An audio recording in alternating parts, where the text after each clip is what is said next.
This is King Bucho. Welcome to BDA Boxing, the Boxing Debate Arena post-fight show for everything that just happened in this Saudi Arabian card. Anybody can join. This is an open lines, guys. We're not going to be doing phone calls today, probably tomorrow. I'm still recuperating from the whatever the fuck I got, like a flu or something. So we're going to be doing an open lines.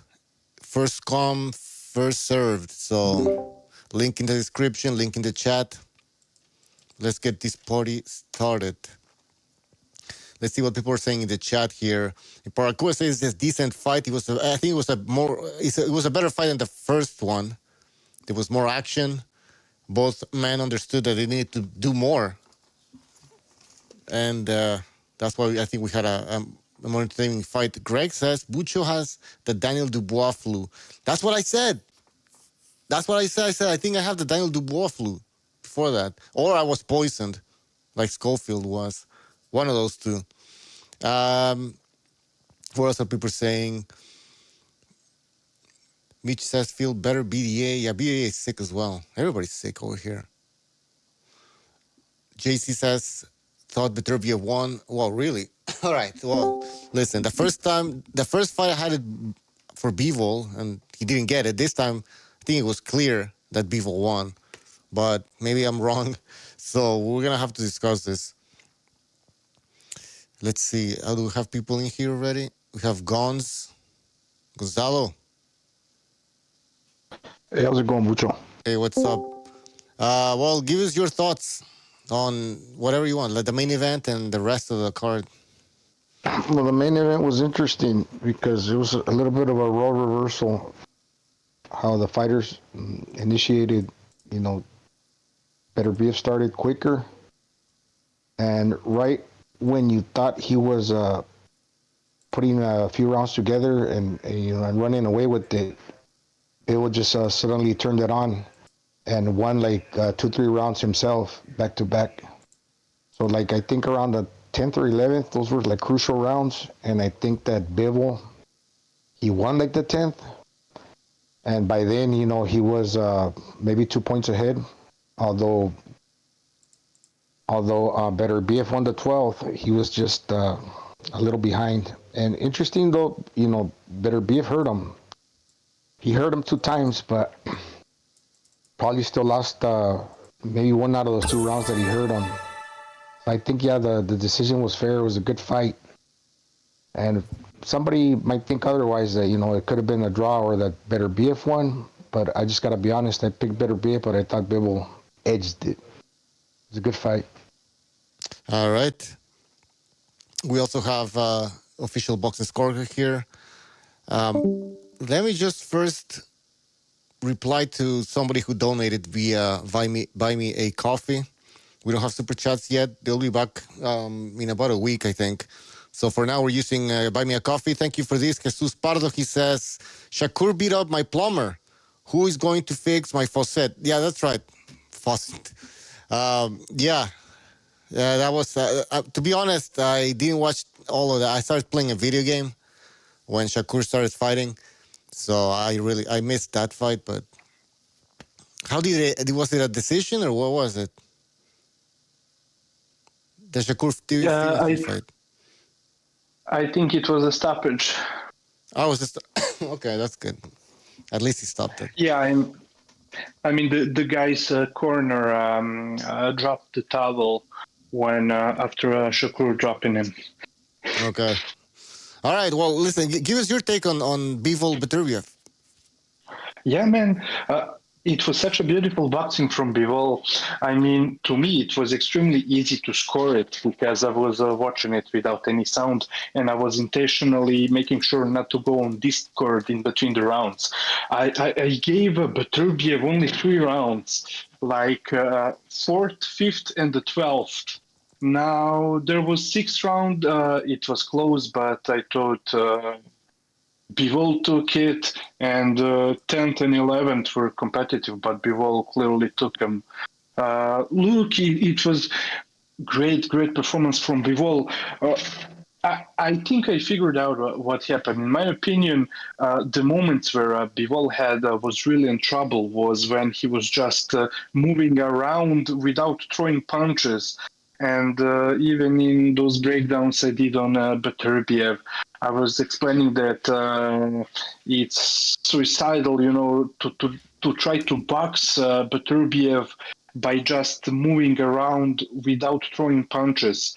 Because whenever Bivol letting his hands go, either leading or countering Beterbiev, he was so much quicker. He was constantly winning all the exchanges, in my opinion. So I thought he was very dominant in all the exchanges whenever using his superior hand speed. All right. Who else wants to go and give us their take? I'll go. Yeah, Let's go with Virtuoso first. Go ahead. Yeah, man, thanks. So yeah, I had a 7-5 Bivol. I thought he started off quick, in the early rounds. I gave him the first 2 rounds, and then it's actually funny because for much I give Chris Mannix shit for his terrible scorecards, he actually had it right in this fight. The only fight he had right was when from rounds 3, I think, to 7, I believe. Yeah, I think he had a 4. Beterbiev had a 4-round rally, and he had it in control. But then I don't know, for some reason, Beterbiev got slower, got tired, I think, and it became more the same for Bivol, where he just pivoting and countering and dishing off combos and trying to keep him at bay.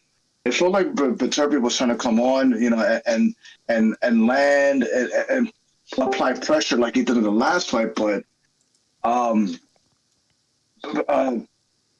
Bivol didn't let him do that. I think it's because of the footwork.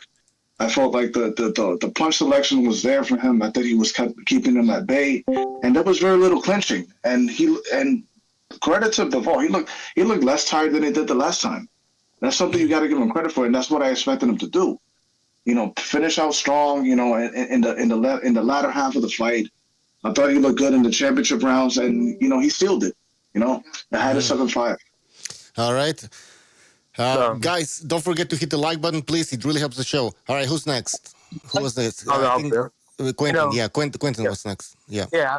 I'm going to echo a lot of what Virtuoso said, but yeah, I thought Bivol won the first 2 rounds, and then Beterbiev won about 4 rounds straight in a row. And I think, but when you look at those rounds, Beterbiev really wasn't landing a lot of shots. There was like right hands that went to the hip, right hands that were laying on Bivol's guard, but it looked very appealing because every time he hit him, he was punching the guard and he was going backwards, but Bivol always goes backwards. He likes to circle the ring. It was around rounder 6 when I noticed Bivol would go to the corner of the ring. Beterbiev would load up on a huge overhand right, and then Bivol would pivot him into the corner and blitz him with a combination. And a lot of it got through. And I noticed he was doing that most of the fight, where he was landing a lot of eye-catching shots. And, that stuff can win you around and steal around. There's a lot of times where, Beterbiev's energy output went down, especially in the championship rounds. And I thought Bivol stole those. I was on the panel. There was a lot of Beterbiev fans, so every time he would throw a shot, it hurt him, it did this. But when you're actually watching the fight, very competitive going to the championship rounds, and I thought Bivol's more eye-catching shots and his blitzing combinations won him the fight 7-5, in my opinion. Mm-hmm. All right. K-Dog? Yes, it was very similar to the first fight. Very similar to the first fight, but for whatever reason, people are trying to say Bivol looked much better this fight. I thought he looked just as good in the first fight. Clean punches, accurate punches. Yeah, Beterbiev was walking forward, but he was blocking all the shots. His high guard, but it's optics. He's moving backwards, and when he gets hit, he's moving backwards, so he gets knocked off balance. So I guess that was swaying the judges, but from this fight to the second fight, same shit. Bivol's the superior boxer. Clean punches, combination punches. Just he should be up 2-0, but now they're looking to make a third fight. That's what Turkey said. 3-3. Bullshit. But I want to say this is as high level as it gets. In this, you look at the guy, the Wolverine. The dude's just walking through punches. He's just walking through. Look at the shots landed clean. accurate punches, power shots, and the dude just walking forward. That's what you get. You got the Wolverine versus the tactician versus the you got Neo. You got Neo in the Matrix versus the Terminator. It's just like a perfect combination. Great fight, but it's not going to look good in the third. The dude's getting way older. It's just going to be another masterclass. Bivol, pound for pound, top 3, right up there with Usyk, and you displayed it yet again. All right, some people are saying that Beterbiev won the fight. Let me A says Beterbiev was bullying him in the first half. I don't know what you were watching. Somebody else is saying that you guys are just talking. All right, so is this a controversial fight, guys? Is this a close fight? Yes. Oh. It was not controversial. It's a close, competitive fight. I thought Bivol edged it. So nothing controversial. Okay, No, so if Beterbiev would have won this fight, you would have been fine with the result? Yeah, I mean, I had No. a 7-5, 7-5, He clearly won it. or a draw. I had it a 7-5 or a draw. Very close. I had it 8-4 Beterbiev. Well, you can't score fights. Get some glasses. Yeah, next but time. you don't know shit about anything, so nobody cares what you You have to All think right. prove about. you don't know shit. If you Shut got that the fuck 8-4, up. you literally Interesting. Interesting. certified Easy. clueless. All right, Easy. so He had the force for a round. He had the... let him Shut up. talk. Go ahead, Quacks. Ignore the clown. He had the first 4 rounds in the bag, and the very things that you guys would have gave Ortiz in his lost the fight. first round. He Beterbiev, lost the shut first round. the fuck up. He lost the Jesus first Christ. round. All right, you said it twice now. No, he didn't do shit. And a lot of the stuff that you're giving, it's like if you look at like how that whole thing was choreographed, it was for Bivol. They didn't show any of Beterbiev's highlights in between rounds at all. And Conspiracy theory time. Conspiracy here we theory. go. Yeah, okay. But Craigs, it was nothing new because in the first fight they were also all rooting for Bivol, for Dimitri Bivol. Even in the first fight, they were showing the replies of Bivol landing on Beterbiev. So Is that how not much changed. fights are scored? By judges looking at replays? Is that how they're scored? No, nobody's saying that. What the Nobody's fuck is saying the that. matter with I don't know. I agree with Mirage. He's got a Why point is- there. him out of What does here? it matter? What does it matter? All right, let's tell somebody else. Go. Amok. Hey, Mac. I'm not really reliable because I was doing a bunch of stuff in the background. Ah. So I was doing like chores and like trying to score the fight. I stopped somewhere in like the second quarter. So But I did notice that there seemed to be like a few swing rounds somewhere in the first quarter, somewhere in the middle of the fight, and I can't remember the third. Hey, Mac, you're supposed to do the chores. You're supposed to do the chores only during the Stevenson fight. All right, well, you know what? yeah, I'm gonna be honest. I hardly drink. I drunk last night, and We're not interested in I the woke up story, late, bro. okay? Okay, you just wasted our you know time. what? Shut the fuck up, Mirage. You only watch the big why fights, is right? he You here? fucking all right. Let's get somebody else here. At least I'm accountable, dude. You didn't let me MK. finish you didn't let me finish while I was Oh, going. you're right. Let You didn't even watch Quacks finish. that. Come on. No, not you. All right, go ahead, Quacks. Okay, back to what I was going to say earlier. I thought he won this. I thought he really did. Like everybody, if you look at like how they're framing the fight, they're making like everything look like Bivol was like fitting shots, and I don't think he was. I don't really think he was. I think he did land shots here and there, but Beterbiev pressed the action. He landed more than enough shots to get to what he needed throughout the course of the fight, especially throughout the first 6 rounds are almost off the books for Bivol. So I'm actually kind of confused how he won this fight. He gave up almost the first 5 rounds. I respect you, Quags, but Bivol won clear as day, dude. That was clear as day win. Yeah.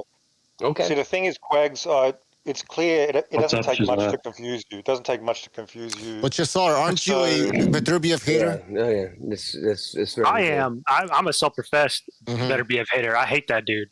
I know. Go ahead.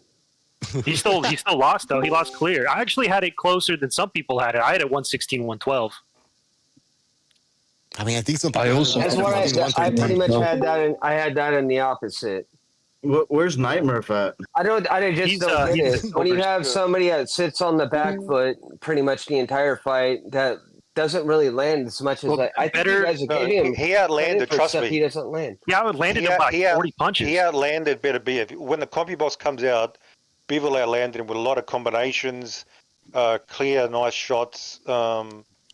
Yeah, that'll show in the thing. And just because you're in the front, I know foot, you saw it on the replay, huh? you don't score rounds by just because one dude's coming forward score and one them on dude's in the the back replay. foot.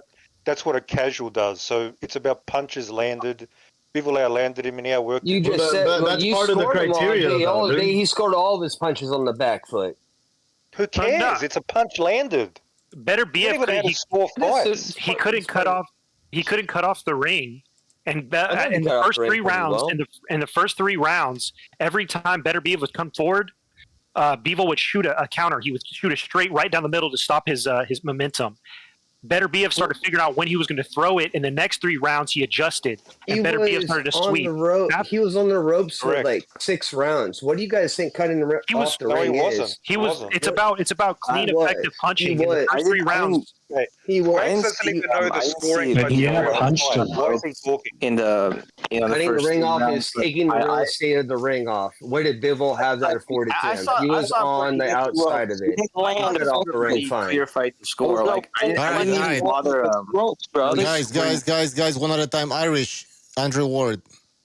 Yeah, I'll just say my piece real quick. I thought this was a pretty easy fight to see. Like you could just see who was winning just by like nakedly watching the action. I thought Bivol won the first 2 rounds. Beterbiev took like the next 4, like 3 through 6. Then 7 was a swing round, and then Bivol won the next rounds.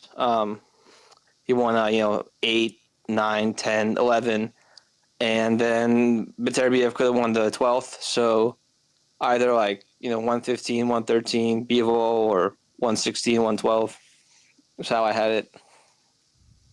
Good assessment. Here's the problem. You're People no are trying to say a good chin and coming forward wins you fights. No, just because you got a good chin, you're willing to take a lot of punches, come forward. That don't win you fights. It's about what's the cleaner shots landed, what's the more accurate punches landed. That was Bivol all day. It was clean, effective. Exactly. What about overall damage? Yeah, that's true. I would say Yeah, about to say, what about Bivol damage scored and more what about damage. like who's Yeah, what pressing about the action? damage? if Overall you- damage. It was Bivol. Bivol cut. I know they both got cut. Bivol got cut in the 12th round, but he cut Beterbiev, and he had his face pretty fucked up by the end of the 3rd round. Bivol's face looks mostly You fine. can't assess damage when say someone cuts easy, someone bruises easy. That don't work like that. Yeah, you I mean, don't score in fights. terms no of one damage, was getting no one was getting significantly hurt. So yeah. so you Yeah, can no one really ever got see molested. that. Guys, Crazy. guys. I would say, the reason I said it was easy to score was because the rounds where each fighter was most damaging were the rounds they were most dominant. So like all the damage Beterbiev did was basically in the middle rounds in the 12th, and all the damage that Bivol did were in the last quarter of the fight, except for the 12th and Exactly. the first 2 rounds. The damage people did were in swing rounds where you can arguably give him the Beterbiev, and that's kind of the problem I think a lot of you guys are missing. He's No, landing these I shots in between him getting fucked up at the same time. Nah, he would. And they're just stopping the action. You're watching it on replay, and that's all they're I'm showing not. you. Right? Oh I wow, was he watching- hit him really good there. It's like no, you didn't I watch. was the full watching, game of it. I was watching pretty intensely just because I was excited by the fight. And like I don't think the rounds Bivol won were swing rounds. I thought the only swing round Clean. like the 7th and maybe the 12th. I thought it was pretty clear. Yeah, Beterbiev mostly was hitting the. Beterbiev isn't that good. The guy's incredibly overrated. He throws. He can't do shit when he can't rabbit punch. It's the same shit that happened in the first fight. He couldn't rabbit punch. He doesn't know what to do. He just followed Bivol around the whole time. He couldn't cut off the ring. He kept trying to break his guard down. It didn't work. His corner was getting desperate. They told him you need to stop him, and he couldn't get the rabbit punches. He couldn't stop him. Bivol was able to beat him with basic jabs and a high guard, and he threw a couple uppercuts and a left hook, which is new for him. He doesn't ever do that shit. I I got a question. in 3 to 6. That was a crazy breakdown right there. All right, I got to respond to that. You said go Beterbiev ahead. is overrated. I mean, he's overrated. I mean, just the fact that his will to win, the way that he takes punches coming forward, that's a problem for anybody. Most guys fold. Most guys will just fold.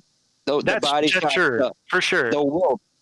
I don't. What I'm saying, dude, is like the way people talk. Like, if you go online, go on the forums, go on fucking 4chan, the way people talk about this dude on Twitter, they think Beterbiev is the best who ever did it. The shit that I see people say about this motherfucker is insane. I've seen people say like, "Oh, if I caught Beterbiev in bed with my wife, I'd tuck him in, get him some milk." People talk saying he's superhuman. They most insane shit I've heard. No, listen. But this is what I'm saying. The way they talk about this guy is fucking weird. I think Quags might have said that. I think Quags might have said that. But that's what I'm saying. Yo, come on now. A lot of shit they say about this guy is wild. They were talking about him beating prime Roy Jones as well. Yeah, and that's nuts. This guy, I mean, I've said it before. Because I get accused of being, because I hate Beterbiev, I get accused of being a Bivol fanboy. And I've always said Bivol's not pound for pound. He shouldn't be pound for pound. And he's a pretty limited fighter.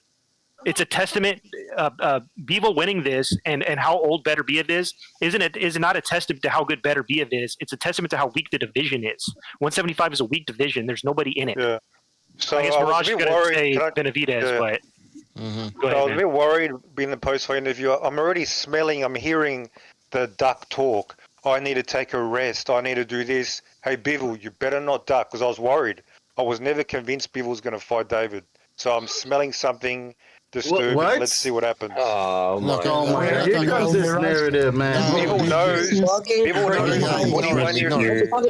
21-year-old Benavidez. There might be a third fight anyways. There's going to be a third fight. There's going to be a third fight, apparently. I'm sensing the duck talk. It's started already. We'll get to that later. Ucho. Yes.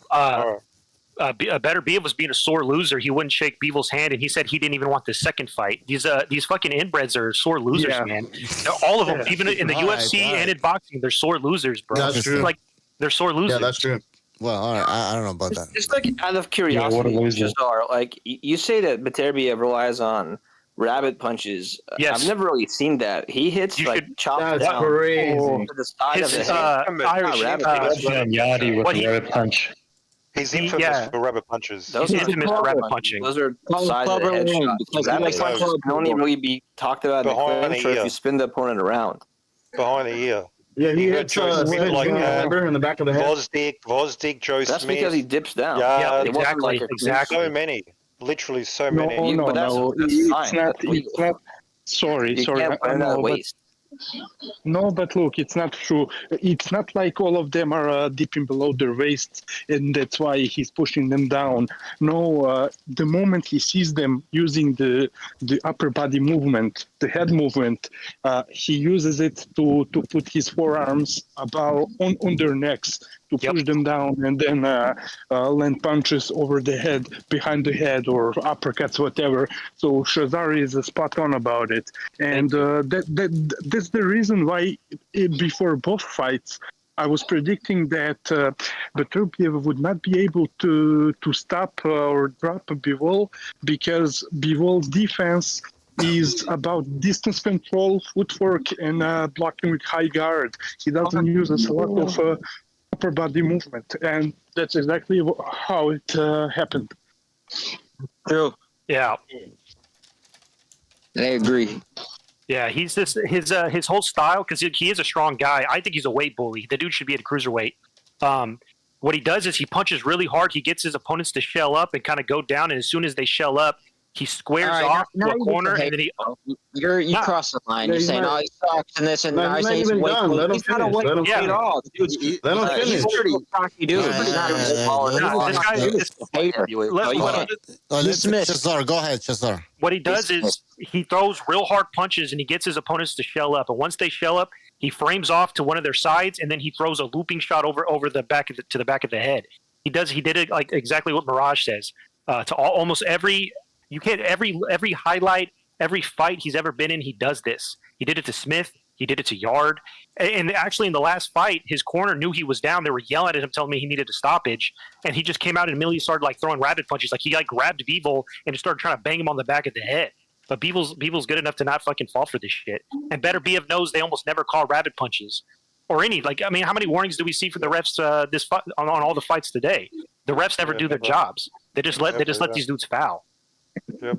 I agree. Look at what happened to Pritchard Colon, and to add to Cesar. It's detestable, man. This shit knocks people retarded.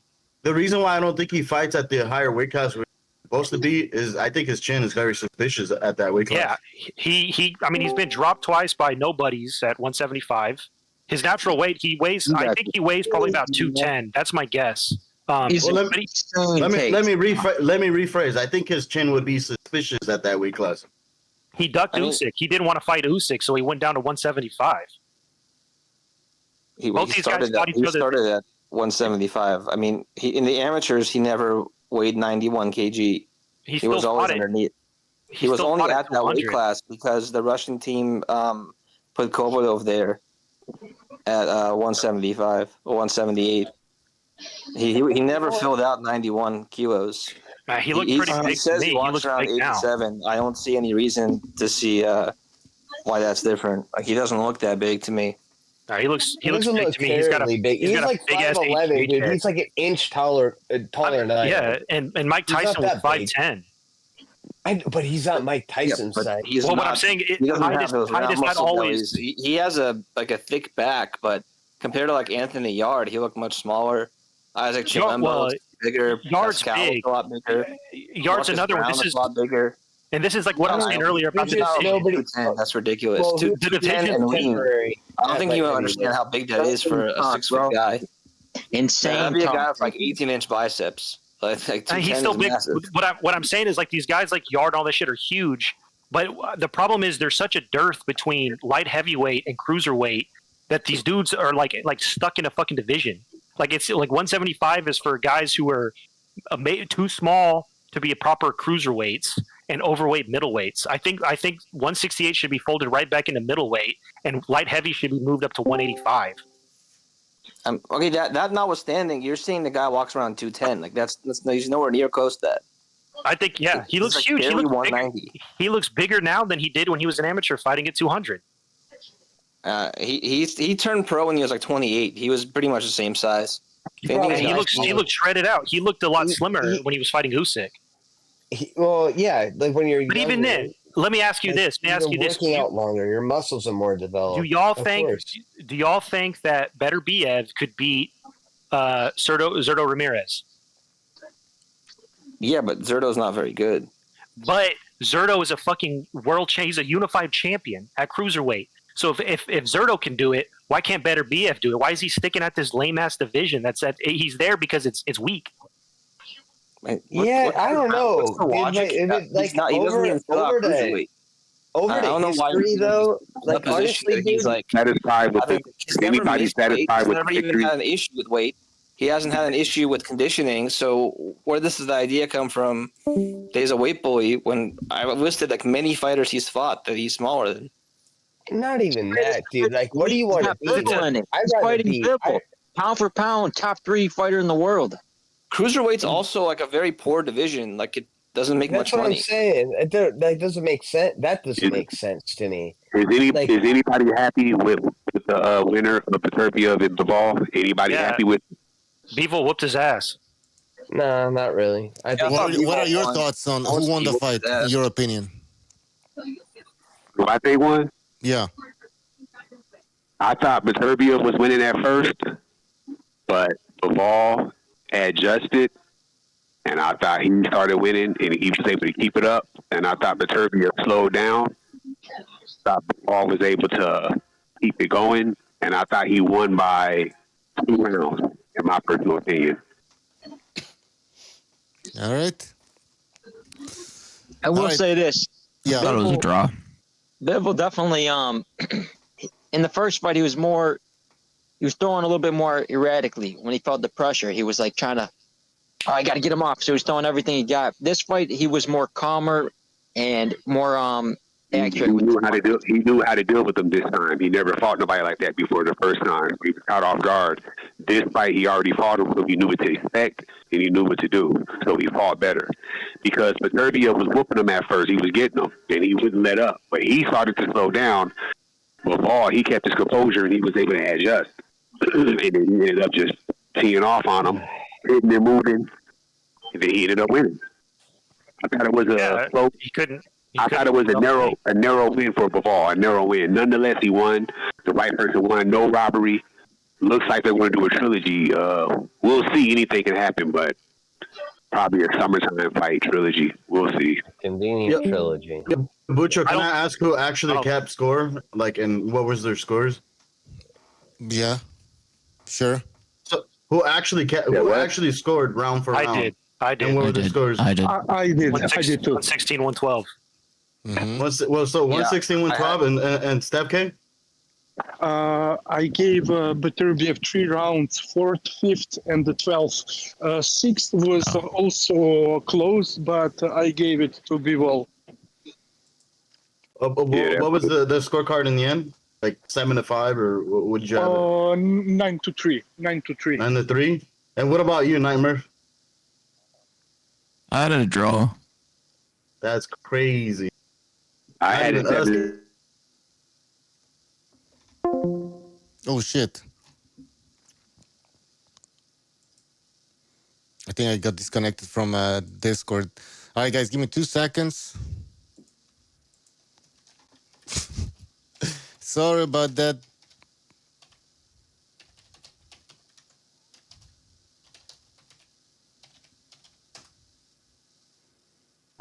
Oh, we're back. We're back.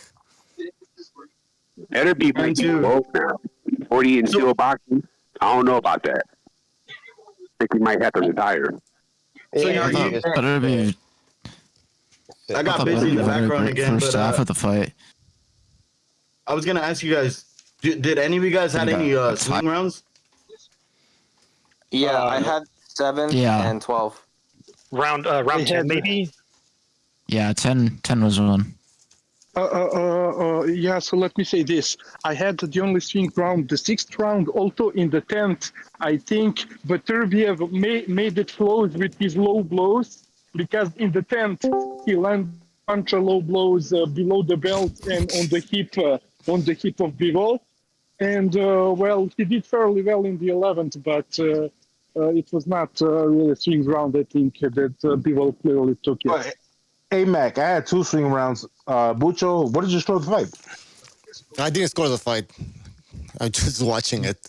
So, but I think Bivol won, but I didn't score it. You thought Bivol won? Yeah.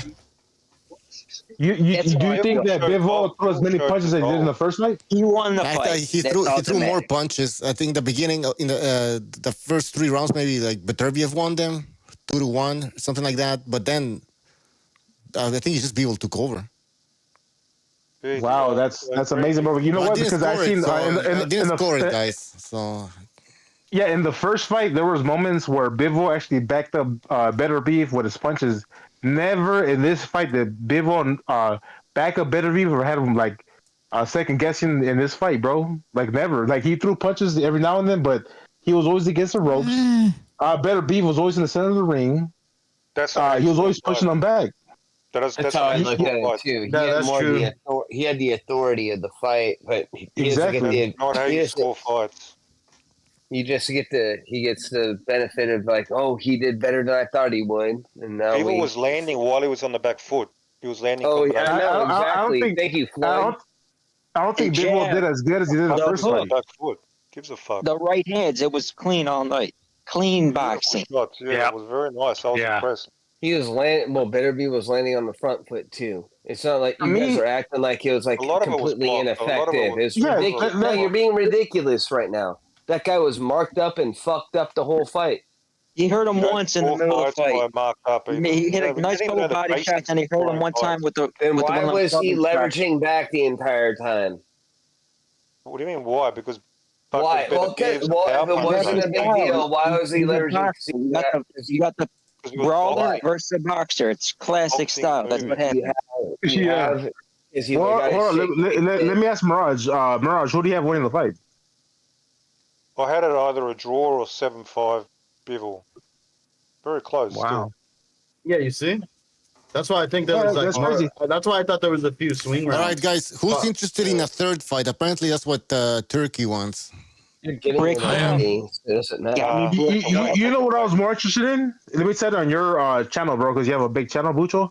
Fucking, I was more interested in Bivol fighting Benavides and Beterbiev fighting Canelo. And let them go on the fatal four-way. Let them keep mixing that shit up because I honestly believe that fucking Beterbiev won this fight, bro, easily.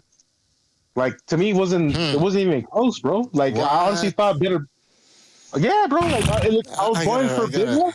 Again, the very things that you would Let's debate. Again. Let's debate. Tell me why I'm wrong. Tell me why I'm wrong. The Why did very Bivol win this fight? advantages you would have gave Virgil Ortiz the same things Beterbiev did.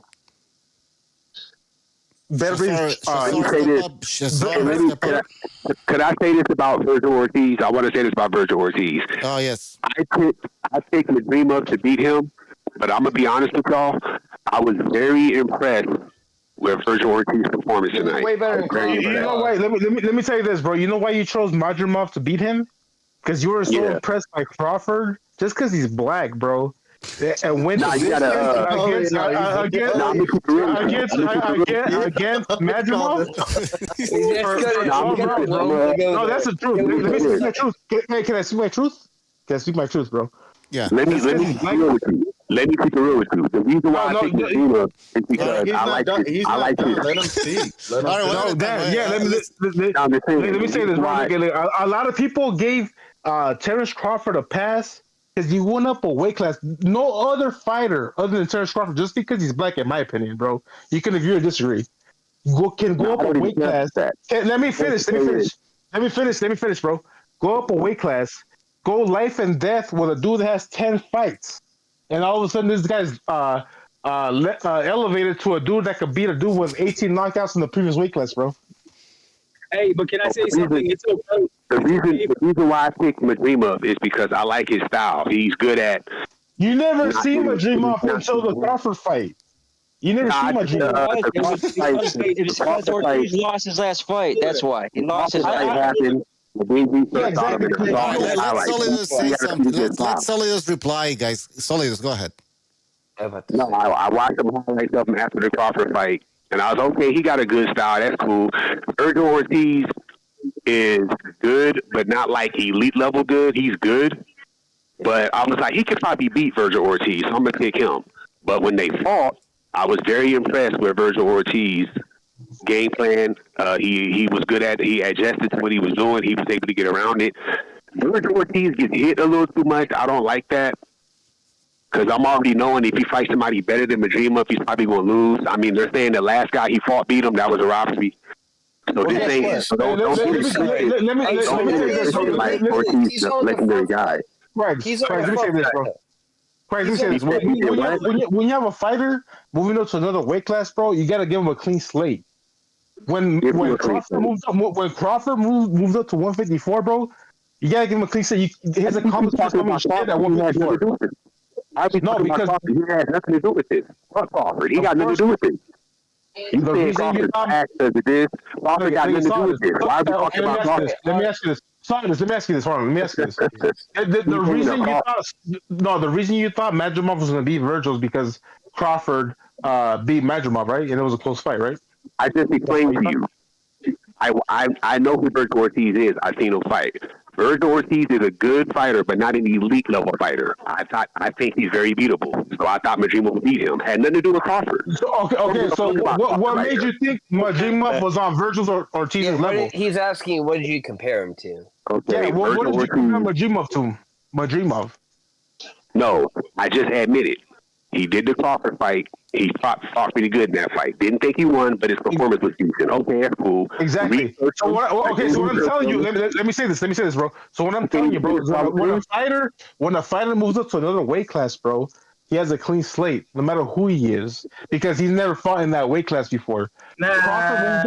Crawford moved up to 154, and no, let me say, Crawford 154. He's never fought in that weight class, and he's not proven. He's not proven that. I understand you don't like black fighters. That's fine. I don't even care about that. Let me say this. Let me tell you this. Crawford is the only dude at 154 that can fight a dude with 10 fights and can elevate his opponent by going life and death with him, bro. Oh, I understand you don't like black fighters. I don't even care. Madrima and Ortiz. That's what you took from that? All right, let's move on. Let's move on. I have a question. Solidus, what about Shakur's performance? What do you think about that? Well, like I told you the other day, he did what he always does. He's a defensive-oriented fighter, not really going to knock you out, but he will outbox you and win. Like I told you yesterday, same thing. The Josh Hadley dude put up a good performance. It was okay. Took the fight on short notice, lasted as long as he could. Had like maybe 1 or 2 good moments in the fight, but the court does what he always does. Nullifies your offense, hits you, gets out the way, and then he happened to get him out. In the process.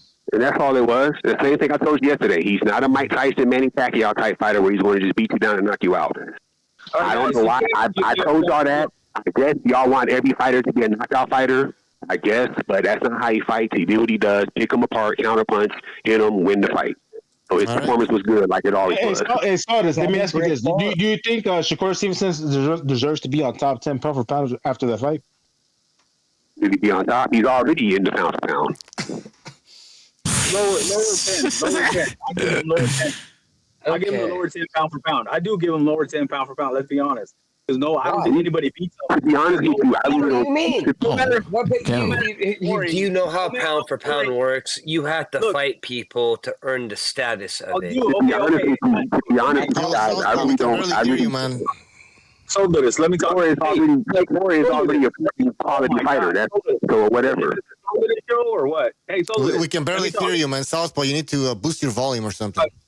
Hey, Solidus, like I agree with you, bro. Like you can't say, oh well, who is Shakur beat? Nobody wants to fight Shakur. Shakur's in the same spot as Triple G was, as Crawford was. But so I don't like Shakur. So I'm telling you right now, I don't like him. I think he's boring. I can't stand his personality. But people don't want. You don't like no black fighters. No,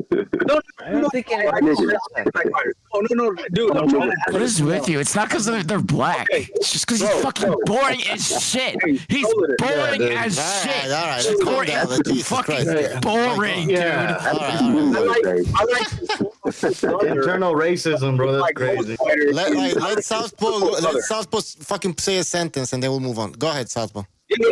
I'm saying I like his quote unquote brother and Davis. Not Tank Davis, because Tank Davis ain't gonna fight nobody. I'm talking about the other Davis that just fought. Like I like him better because he has more pop, more power. He has actual charisma that comes across the screen better, more than like a brat like Shakur. Like, but I'm trying to give you a point that proves your point. People don't want to fight Shakur. So when people say, "Oh, who has he fought?" But that's because nobody wants to fight him.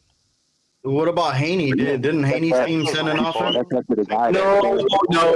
We're not in the negotiating rooms, so we can't say, "Oh, somebody sent this, somebody sent that," because we weren't there. We don't know. So then, what is your argument then? You asked me about how did I we're gonna go by hearsay, but then question hearsay. Like what the fuck? There's a lot you don't know. There's a lot we don't know. All right.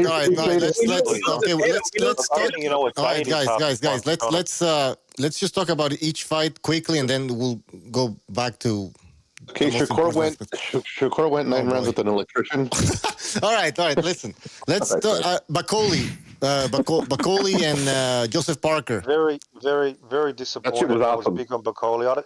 Some weird hit him on the top of the head. And then, what did a corner throw in the towel or something? Very disappointed, man. Yeah, Bakoli is you know what's funny, bro? Is that Bakoli got a lot of credit for knocking out Big Baby Davis. Big Baby Davis ain't shit. He's a fucking heavyweight that tries to fight like a welterweight that got all this fucking hype with his little pitter-patting punches and shit, trying to fight too defensively sound and got knocked out at heavyweight, bro. Bakoli ain't shit. Big Baby ain't shit, and he got what was coming towards him, bro. Wait, so you don't think that was a UK stoppage? Well, it was, but I mean that motherfucker was high on sugar anyway. Warner stopped it. That was a UK stoppage. That was some bullshit. He barely got off the ground when he hit it. You saw his equilibrium was knocked off. When you knock off your equilibrium, you're not going to get your balance, bro. He wasn't there. What does Bacoli do good? What does Bacoli do good? What did he do? I like him. He's a good puncher, but he's not a bad boxer. He took the fight with 24 hours notice. What happened is that's what should have happened. He took the fight on 24 hours notice. Next fight. Talk about the next fight. Yeah. All right. Nah, that was a fucking UK stoppage, man. That's some bullshit. Let's move on. What else was there? You got his shit clean. Shiraz. Adamas got robbed. Adamas got robbed. Yeah. That was a robbery. Yeah, Adamas whipped his ass. Over his ass. No, that was a robbery, dude. I was falling asleep. I was waiting for Strauss to do something. Yeah. I was like, Yeah, it was kind of boring. Dude, that was a robbery, though. That was a Middle Eastern robbery. His footwork was so bad. I've never seen a fighter cross their legs like that, like fucking Shiraz was doing. That shit was insane. The back step. The back step, dude. Yes. Back step. I hate that shit. It was so bad. I was telling the guys when we're watching him, like, that's when you jump somebody. He has no balance. Yes. he was not letting his hands go. But why do you think he was so apprehensive about? Why do you think he wasn't letting his hands go? He just didn't let his hands go. Well, he didn't let his hands. I've said it before, but the Indians and Pakistanis, they tend to have really fragile chins. I think he started getting it cracked, and he didn't want it anymore. That's exactly what I was telling people. Like Shiraz or whatever, Shiraz. He has some nice skills, but he's a weight bully who has a weak chin.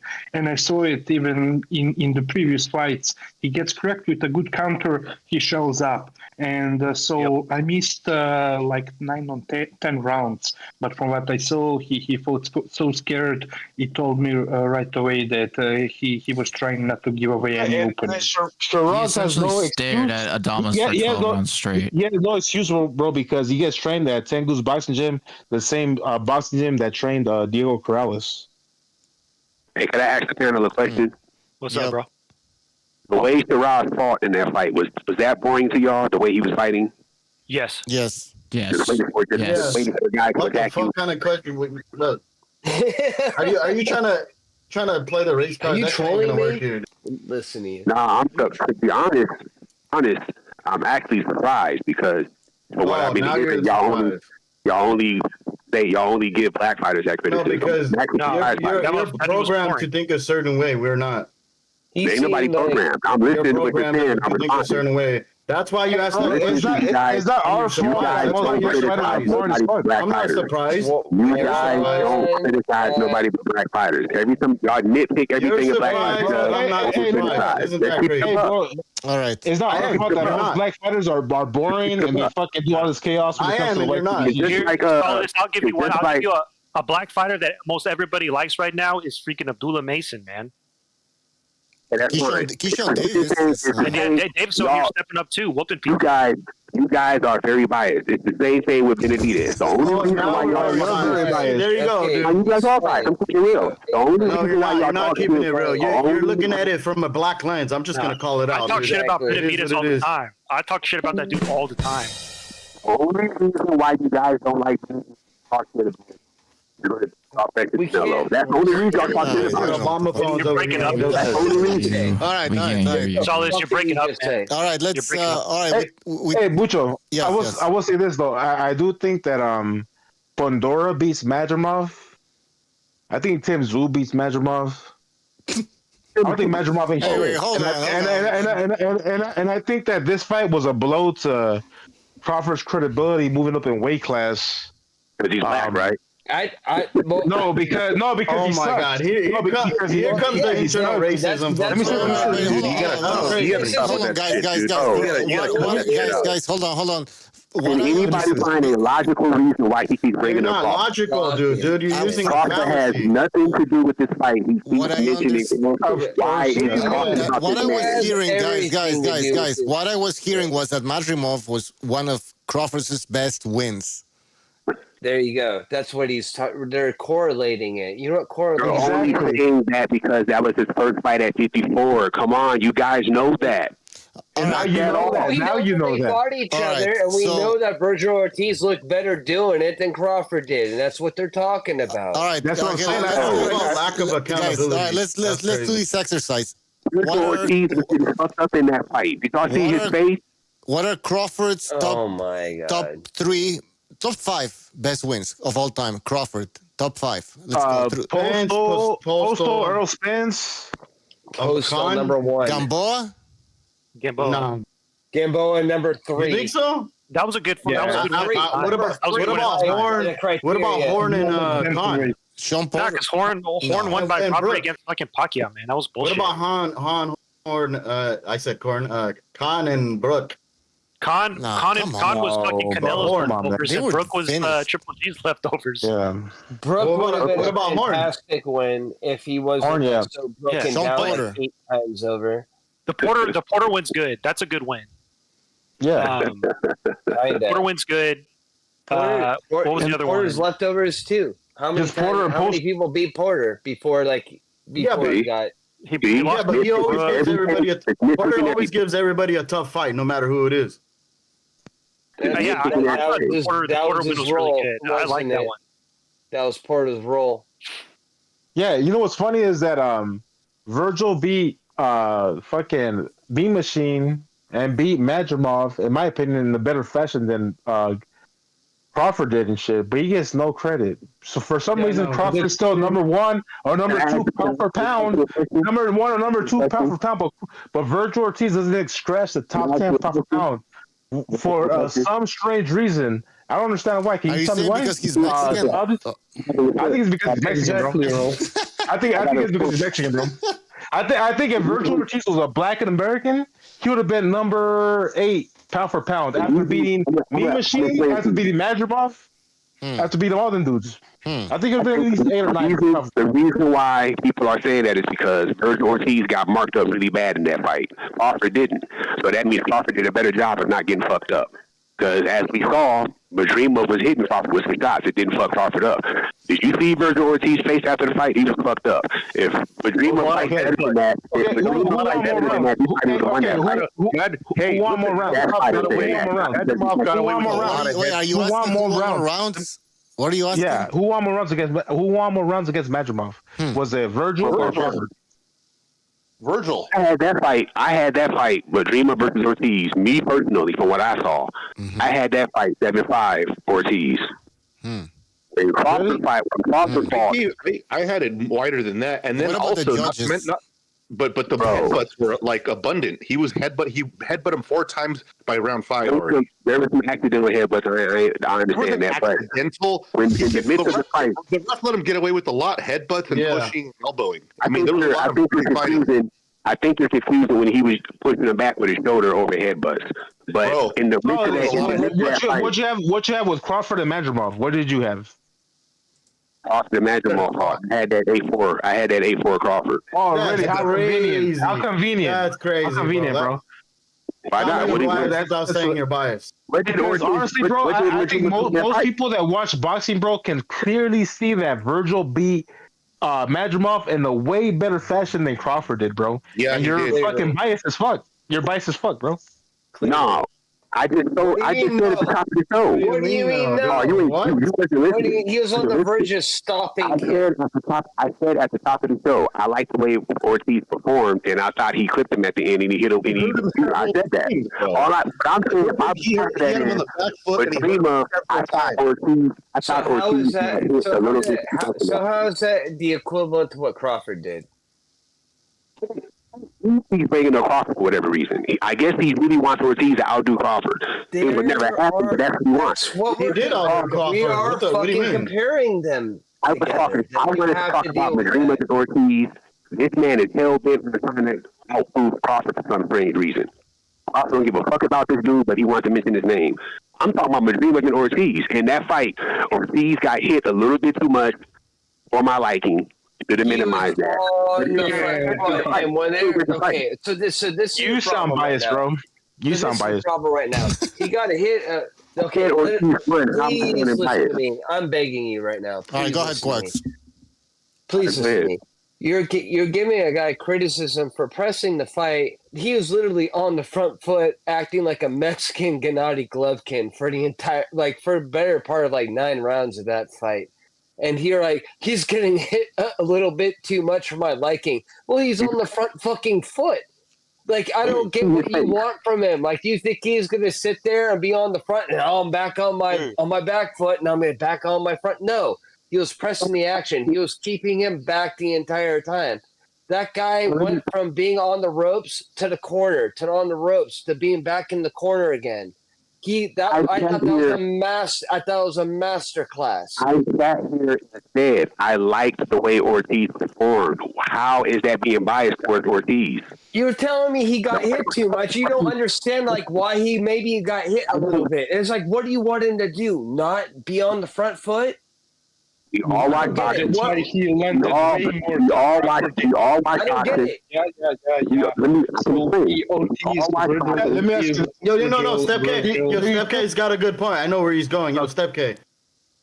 Thank you. Yeah. So Ortiz got hit more by Madrimov, but that's why at the same time he landed way more punches on Madrimov than Crawford could do in 2 fights. Even if he rematches Madrimov, he won't land as much as Ortiz landed. So it clearly says that that Ortiz had much easier time against Madrimov than Crawford did, and it's obvious. It's useless to debate it. That is, we all watch boxing. All of us in here knows boxing. We've seen fighters go forward and beat their opponent without really taking damage back and not getting fucked up. We all know that. That's all I'm saying. Ortiz performed really well. He deserved to win. Shout out to Ortiz. I don't give a fuck if he's Mexican. He performed really well. I just thought he got hit a little bit too much. I didn't like how his face was marked up. Probably could have did without that. He did fight well and he did win. Did he do better than Crawford? If he did, he did. If he didn't, he didn't. That's not really important. Do you think? One at a time. How could you not know if he did better? One at a time. Sorry. If people think he did better, they can say that. I'm not mad at this guy for saying that he thinks Ortiz did better. Okay, that's cool. I just don't understand. You watched the fight. Fuck Crawford. He ain't got nothing to do with it. He's not even fighting. Wait. Hey, Sardis, calm down, bro. Calm down. All right. Do you think Virgil did better than Crawford against Madrimov? Yeah, hey, I guess. It doesn't make sense, though. Let him answer. Let him answer. Can I talk? No. Let him answer. I'm asking him a question, bro. Back to me? Oh, this. Yeah. Do you think Virgil did better against Madrimov than Crawford? I think he adjusted better, yeah. He adjusted better. Did he do better? Did he fight him better? He landed better combos towards the end of the fight. I'm asking you, did he fight him better? All right, I think Mirage has the numbers. I think Mirage doesn't. Go ahead, Mirage. Go ahead. Yeah. During the course of the fight. Hold on. Mirage wants to say something. Mirage, go ahead. So Crawford landed 95 punches total against Madrimov. Ortiz landed 166. Wow. He landed far more punches, and he did beat him more convincingly. I thought he did beat him. So he landed far more punches, twice as many power punches. Ortiz did good. He did really good. On the front foot. Madrimov landed more. Madrimov landed more, but so if I'm saying Ortiz did good, say it, bro. Say it, bro. Did he do better? This is the fight. Yeah, Ortiz did really good in this fight. He damaged better than Crawford did. This is crazy. Yeah, you're asking a yes or no question. And you just dancing around with words out. Nah, because you want me for something. Guys, he won't listen. No, you won't get the answer. You guys won't get the answer you want. You will not get the answer you want. So let's. That's crazy, dude. Mexican fighter. I saluted a Mexican fighter, and he said I was racist. You all know that doesn't make sense, right? Are you done playing word salad? All right, guys. What else do we talk about here? You want me to put a Mexican fighter over playing word salad? Okay, that's not even necessary. Don Madrassos word there. salad, bro. That's crazy. What does it matter if he's black or Mexican? Guys. Exactly. We already talked about it yesterday. So wait, Stefke, what do you want to talk about? You guys, I was just asking if Don Madrassos was because I see him here. I was wondering what Don Madrassos thought about the fights, if he's here. Which one? Well, the main event, but the main event I haven't heard you at all. The main event I had a draw. No. Which one?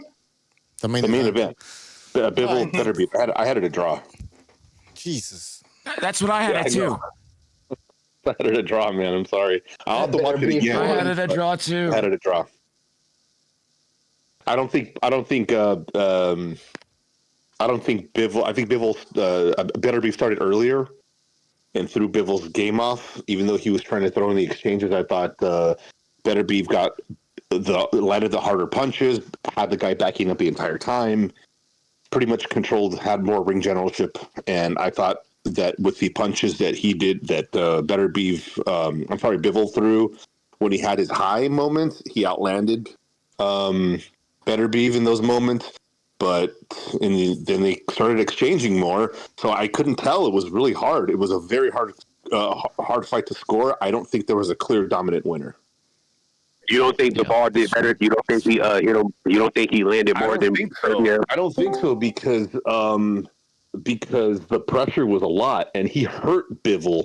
Beterbiev hurt Bivol like several times. Exactly. Where I thought he was about to go. Him. But the activity from Bivol in the return, like in the later rounds, he started kind of laying it on him too. And I thought Beterbiev took maybe 1 or 2 rounds off, and he let Bivol tee off on him a little too much. Towards the end of the fight, the last 2 rounds, those were hard rounds to score, man. The last one especially, because I thought Beterbiev was kind of like giving him more work. It was hard, man. It was a hard fight to score. I have to watch it again. I feel like Bivol's best rounds, he didn't look even. Hold on, bro. Thanks. Let me say this real quick. I don't think Bivol did as much work as he did in the first fight. I mean, I could see that. I could see that argument, but I think it was a little awkward. It was off kilter. Like you thought Bivol was going to start early, and it was going to be a repeat of the first fight a little bit. But at certain points, I thought Beterbiev was going to knock out Bivol, dude. Like he kind of looked. That's what they want. He looked ready to go. Well, it kind of seemed like if it wasn't for Bivol in the first 4 rounds, he was going after him pretty good to the body. It's like, okay, this is what I thought. Like that's in my mind. I'm like, this is what I would do to him. It's like you have a guy that wants to move around a lot, but then again, it was kind of funny. Bivol didn't come in going to move around a lot in this fight. No, I he really started planning. He planned. He was plotting more. He was plotting. So I was surprised by that. I thought that was actually going to be more of it. I think Bivol more of his detriment. I thought that in the middle, in the later. I think that Bivol was more wary of Beterbiev's punches in this fight than he was in the first fight. I think in the first fight, he didn't know what to expect, so he let his hands go a lot more. I think he knew what to expect in this fight, so he was more wary. He knew he'd get fucked up and knocked out by Beterbiev's power. His strategy didn't work as well as he thought it would. And then for me, because he let Beterbiev be dominant for several rounds in the middle, and if it wasn't for the fact that he picked it up in the later rounds, I would have just had Beterbiev winning. But just because of that, I had it a draw. I think he was more scared of Beterbiev's power in the first fight. His face was way more fucked up in that first fight. In this one, he looks fine. I feel like he got body work in this fight, though. The third round, his eyes started I feel like that went a lot unnoticed. I'm sorry? I think Beterbiev targeted the body a little bit more in this fight. They both went to the body. I've never seen Bivol throw like this. Bivol's always been kind of a basic offense guy. I've never seen him throw uppercuts and hooks and body shots like he did. Hey, Quinn, how do you rationalize that Bivol did as many punches in this fight? How do you rationalize that? Because Bivol took the worst of it in this fight. Hold on, bro. I'm asking Quinn, bro. How do you rationalize that Bivol didn't throw as many punches in this fight than he did in the first fight? What were you asking? What was the question? Quacks. How do you? No, I'm asking Quinn. How do you rationalize? He's not here anymore. He's been gone for a while. Yeah, dude. I threw him out. I got rid of him. What? I was tired. What the fuck? I think the Beterbiev would never slow down. He probably would have won. It's a melee. But can I say something about Bivol's output? I think this was the key thing. Who was asking the question? Earl. Look, I think I kind of disagree with you. I think that Bivol's output in this fight, in the rematch, was higher than the first time. And I think that it was the key to his victory, because even in this fight, those middle rounds, fourth, fifth, sixth round, I think that in those rounds in the middle, Beterbiev was looking good because Bivol was not was just moving without throwing punches. But every time that Bivol would start throwing combos, punches, being more active, not with necessarily with his footwork, although he was active with his footwork the entire fight. But the moments when he was active with his hands, throwing punches, combos, that's when he was clearly winning and beating him to the punch. Let me tell you this, bro. Do you agree? You cut out. Do I agree? Out, man. What the fuck? You're cutting off. Damn, that Obama phone's overheating, Earl. The Illuminati got him. Can you hear me? They got Can you hear me? Can you hear me? Yeah. Okay, let me ask you. Let me ask you this, bro. Do you agree that in the first fight that Bivol won the first 5 rounds? From what I remember, I scored it. I thought it could be 4-1 for Bivol. Indeed. Do you think Bivol was in the lead in the first half of the first fight? Yes, I think. And I think that second half of the first fight, Beterbiev made it much closer. At the end, I thought Bivol edged the first fight 7-5. So let me tell you my rationality, bro. I think that in the second fight, Bivol was not as active as he was in the first fight, in the first half of the fight, because I feel like he knew how much power was coming back at him. He wasn't throwing as many punches. You can say all that you want. From what I've seen is that he did not throw as many punches. He did not. He was not as active with his offense. He was more defensive throughout the entire fight. And he was on the defense for the entire fight. I think Beterbiev, I know that Beterbiev controlled the center of the ring, had Bivol against the ropes the entire fight, pushed the pressure the entire fight. Yeah, what I gotta say, Earl, is that I could agree with you on that. I could see that point, but what hurt Beterbiev in this fight is that he took rounds off. Even though Beterbiev, that he just took rounds off, and that hurt him. And I think he just got tired of chasing him around, and he got tired because he had that really good action pack, like 3 or 4 rounds in a row. And he was dominant, and then he got tired, and he fucking let him take over, and that's what hurt him, and that's why I give it a draw. Madrozo couldn't cycle his PEDs this time, bro. That dude always conveniently gets injured, so he only fights once a fucking year for a reason. Yeah, I know it's hard to support because I mean, I don't think the sport is clean. I think pretty much all using it. I don't care. Yeah. Like I think they should just legalize it and say fuck it. Whoever wins, and that's it. Hell yeah, that's what I'm saying. I want to see more knockouts. I want to see more people get lynched. So can we say that the mainstream thought about this fight? It could go either way, or is there a clear victor? I see that most of us think that Bivol clearly won this rematch. I think most people think Bivol won. Wow. Yeah. Bivol win the first and second fight? Yes. The first fight I scored it, I remember, was 116-112 for Bivol. And this one? I didn't score it. I just watched it. But Earl, just sorry guys, I won't monopolize the talk. Just one thing to reply to Earl Stevens. You were implying that in the first half of the first fight, Bivol was boxing differently, and in the first half, he was much more standing in the middle and throwing punches, while in the rematch, he was moving from the beginning. That's true, but in my opinion, he won 2 fights in 2 different ways. Yeah, I think that he led. I think that Beterbiev took the. My bad. Let me say this before you go after me, bro. Shut up, Quinn. Shut up, Quinn. Fucking. You got me right again. Hey, bro. Fucking Beterbiev took the center of the round, bro. He took the center of the round and kept pushing Bivol against the ropes for the entire fight.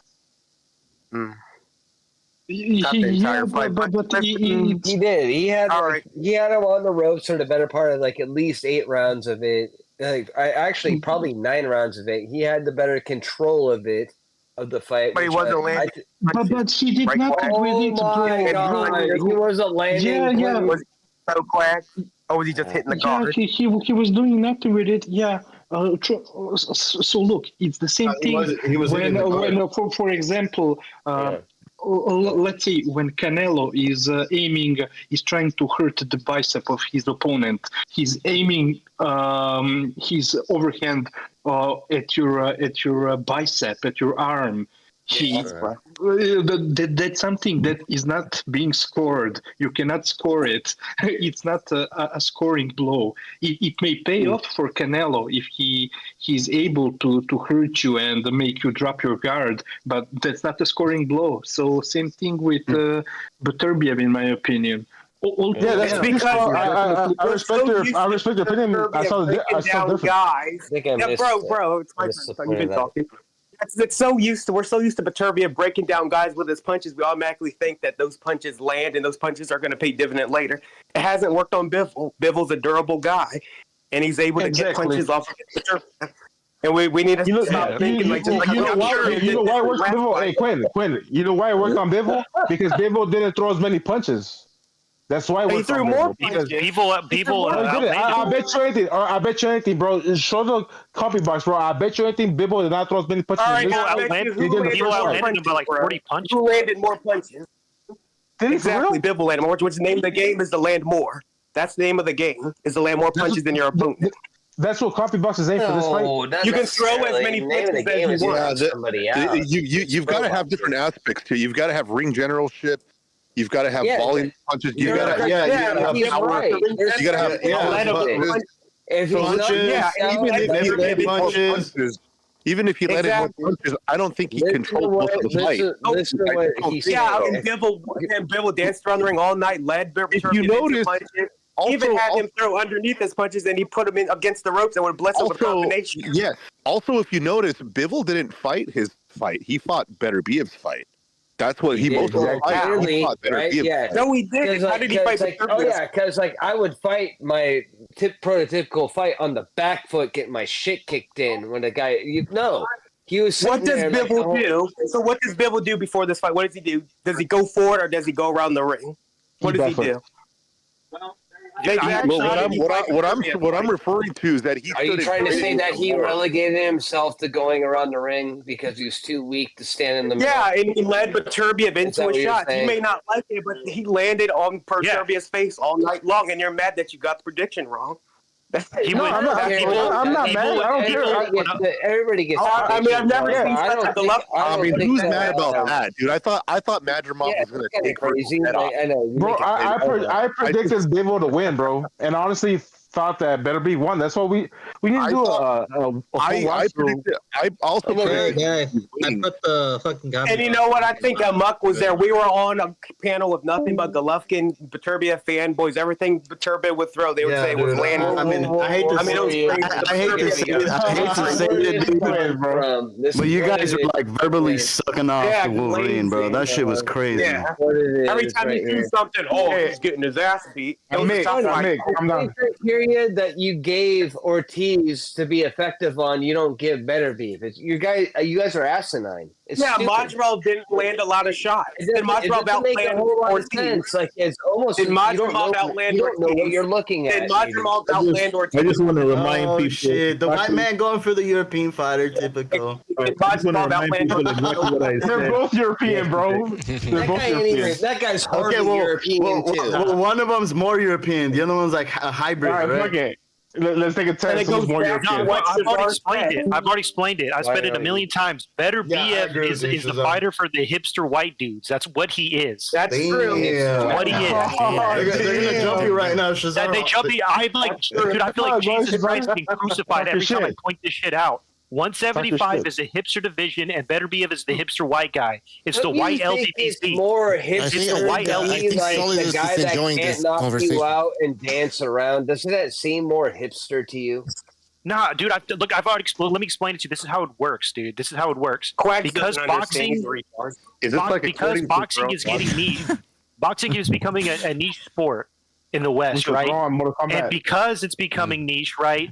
You get gatekeepers. And when you're a gatekeeper, there's a ton of gatekeepers in boxing. We see them all the time. People be like, "Oh yeah, I like my favorite fighter's Tank. I like that he knocks people out." And people be like, "Oh, you like Tank, bro? Man, what do you know about Artur Beterbiev?" They'll say shit like that. On, bro. That's what they say, bro. They say that every time. They don't even know who he is. I know who he is, bro. Dude, I don't even want to admit it, bro. I've seen it in person. I've seen it in person. I see it online.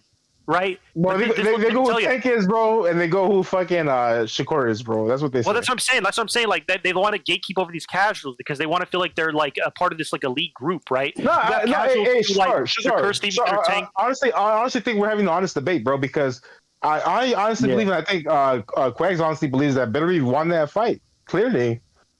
Well, I think he had the same tactics Virgil took, and I think we all agree Virgil won, but yet now Beterbiev used the same thing. I think Bivol was sparing in his offense on his back foot, but yet we give him the benefit of the doubt. It seems stupid to me. No, Majumov did not outland Virgil Ortiz, and that's the biggest difference in the fight. And you can't find Bivol and Ortiz outland their opponents. I think you know I think it'd be actually kind of interesting to see what the punch stance stats are from somebody else recording them, because they didn't give you one highlight on Beterbiev the entire fight.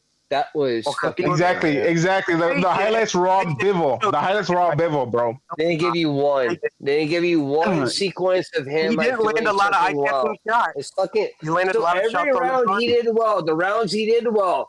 It's like, oh no, break the commercial. Like no, it doesn't make sense, Quentin. No. Yes, it does make sense. The rounds that I just want to say, yo, Shazar, I agree with you, dude. The Euro Lovers fan club, bro. Yeah, they fucking hate it. The Euro Lovers fan club. I brought this shit up years ago, and then I got it's jumped. true. The black dudes like their fucking their tanks, their boots and shit, and the white dudes got Beterbiev. That's what it is. Yeah, but Beterbiev is the only boxer in history that can get credit for hitting on the guard, and then we got to count that as landed shots. It's crazy. Yeah, it's ridiculous. I'll tell you this, bro. I really want to watch Benavidez versus Bivol, and I want to watch Canelo versus Beterbiev. I think Turkey Sheik should make those fights happen.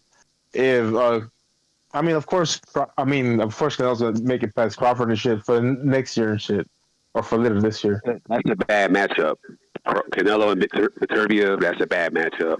Yeah, well, guess what? Who cares? Guess what? Nobody cares. We want to watch great fights. That's not a good matchup, but that won't be a great fight, and that fight's never going to happen. If Canelo won't fight, if he won't fight Benavidez, he's not going to fight Beterbiev, man. But the fight that's probably happening is Crawford Canelo. They are fighting, and I want to know what Solidus thinks about that fight, Canelo Crawford. I already told you it's a mismatch. Canelo's too big. He's just going to knock Crawford out. I already told you that. Oh, you called in, right? Yeah, I called in before. I remember. He's too big. How did it play? What round? That's a shit fight. How does it go? Let's explain how the fight goes. How do you see the fight going, Sardis? Why are you make him do that? All right, well, dude, what do you mean? A knockout? I want to hear what he says. It's probably the Canelo and Crawford fight is probably going to go like when Caleb Plant ain't as good as Terrence Crawford. I don't believe it's probably going to go like that. Canelo's just going to stay in front of him, walk him down, and then he'll just knock him out. He'll probably do him worse than he did Caleb Plant, because that went damn near 12 rounds. Crawford's too small. He's a 47-pounder. He needs to fight at those weight classes. The only fight Canelo need to do is Benavidez, but he's scared to fight Benavidez because he don't want to lose Mexico. So he's just going to take these fights where he knows he's going to win. That Crawford and Canelo fight, that's ridiculous. Like, get that bullshit out of here. I agree with half of the shit you said. Crawford should be fighting Boots, bro. No. Yeah. I'm with I agree with most of what you said. To be honest, I'm actually hoping something. I believe September is a long time from now. I honestly believe something's going to go wrong and that fight don't happen between Canelo and Crawford. That's the biggest fight in America. That's the biggest fight in America. That fight has to happen. What? Oh, that shit is lame. On paper, this This guy is a super middleweight, light heavyweight fighting a 47-pounder. No, anybody with a brain does not want to do that. The only fight Canelo needs to be participating in is settling the score with Benavidez. This dude's been talking crazy about you. Go ahead and fight Canelo's not in that weight class no more. He's in the weight range, 68 to 75. But he's at 68. He's not at. He's burning strength in 68. He's burning strength in 68, bro. Is Crawford in the weight class? class? No, of course he's not. But guess what? He's number one That's why I said it was a shit fight. Mirage, What are you talking about? Mirage, you don't got nothing, bro. Shut up. Hey, hold on. Let me say this. Mirage, guess what? He's number one pound for pound, and America media has his back to the fullest, so they will promote him to the fullest. That's a big money fight in America. Yeah, but it's still a bullshit fight, though. Far more demand. Too big for Crawford. Canelo needs to just go ahead and square up with Benavidez. Everything else is irrelevant. Canelo beat everybody. Canelo already beat everybody. Why fight a guy that's a 47-pounder? Go ahead and fight this Benavidez. You know why? You know why? Let me tell you why. Let me tell you why. Because Crawford talked shit about him before. Crawford talked shit about him before. Dude, David talked shit about him. Crawford said, what did he say? He said he could beat Canelo, this and that. So why not give him his due? Why not give him his due? Only Jacob said he could beat Canelo. But that fight made sense because they were in the same weight class. That's how that fight happened, because he said, I can beat Canelo. Everybody talking about Canelo. Benavidez has been talking shit about this. Let him get what he gets, right? Why are we denying Crawford a chance at greatness? Hey, why'd you guys give Mirage a pass for calling someone a gatekeeper? That's crazy. Dude, I think Crawford can beat Canelo. You're fucking insane. Yeah, check this out. No, he can. You know what? He can be Canelo. How? To outbox him. But guess what? There's no pride in that shit. It's a lose-lose for fucking Crawford. What's he gonna do? Backpedal and fucking jab him for a fucking 12-round decision? Oh, great. That's amazing. Who gives a fuck? And unless you're gonna knock out Canelo, the shit that he talked shit. Yeah, but he talked that shit though. He talked that shit. Hey guys, why didn't Benavidez been talking shit about Canelo for 4 years? Canelo's hearing him loud and clear. Why not fight him? He's scared he's going to lose Mexico. If Benavidez beats Canelo, he takes Mexico. Canelo gets reduced to irrelevancy. He's scared to death of that. He won't fight him. Somebody said Canelo beat everybody already. Can I just say something? I mean, somebody said Canelo beat everybody already except Benavidez. So if he already beat everybody, if he beat everybody, then why would he be afraid of Benavidez? I mean, that guy who's beating everybody, and all of a sudden, he's afraid of this one guy. He did something Benavidez couldn't do. He's been disrespecting Canelo for 4 years. Canelo has not. I don't think he's afraid of. I mean, if you watch Benavidez's fights, there's really not much to be afraid of. Crawford recently started talking shit about Canelo, but somehow that overlaps with Benavidez been saying. Get that shit out of here, bro. You just don't want him to lose to Benavidez. We talked about this yesterday. We're not going to talk about this again. So we don't need to, but I'm just saying. Bucho, but the Crawford and Canelo fight is going to happen later this year, so yeah, I think we should talk about that one, right? Like fucking. I mean, that fight, yeah, but people are talking about Benavidez again, like. Yeah, who cares about that one? Now that's next year. That's next year. Yeah, if Benavidez fight the winner. But this year that fight's gonna happen. No, we already seen Crawford bulking up. I seen a video with him looking buff. Who said it? Somebody talked to him. Madrimov on the Saudi card saw him in backstage and said, "Oh, Crawford, you're looking big as fuck." And guess what? Crawford is taller and longer than Canelo. I want to see a guy that's a 47-pounder fight a 68-pounder. Yeah, because he's a weight bully, bro. Yeah, because he's a weight bully. That's true. He's a weight bully. He's a weight bully, bro. He fights everybody that's smarter than him. He's a weight bully, bro. Whether you want to believe it or not. Bro, hey, bro. Who's the last dude that Canelo fought that's smarter than Canelo, bro? Never. Y'all ought to be ashamed of yourselves. No, you should. You should be ashamed of yourself. Watching it from a certain lens. Y'all want to see a man that's 58 pounds fight a 47-pounder. You know who's going to win. It's not a fair fight. Y'all want to make anyway. excuses and have a different standard for a weight bully compared to another fighter. Exactly, bro. That's crazy. Crawford's a weight bully, bro. Please. please let me say something to Dirk. So that's not Dirk. It's not Dirk, man. That's not Dirk. Oh well, It's not Dirk, bro. Older brother. Anyways, okay. Older brother. His cousin. It's his cousin. Yeah, This was racist, bro. yeah. Anyways, so Crawford. Yeah, listen, Crawford. He moved up how many divisions? And every time he moves up, he's still the bigger guy in the ring than his opponents. While other guys who moved up immediately, they're second division. He's one of the biggest weight bullies in the sport. 100%. Yeah, I mean, he moved up. Can you agree with this guy? Divisions, He's talking facts. still bigger. He's talking facts, Marge.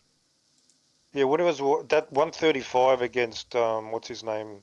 Mirage, he's talking facts. You can't disagree with what he's saying. Everybody that Trench Crawford's fought, he's bigger than everybody. He looked like that's a fact.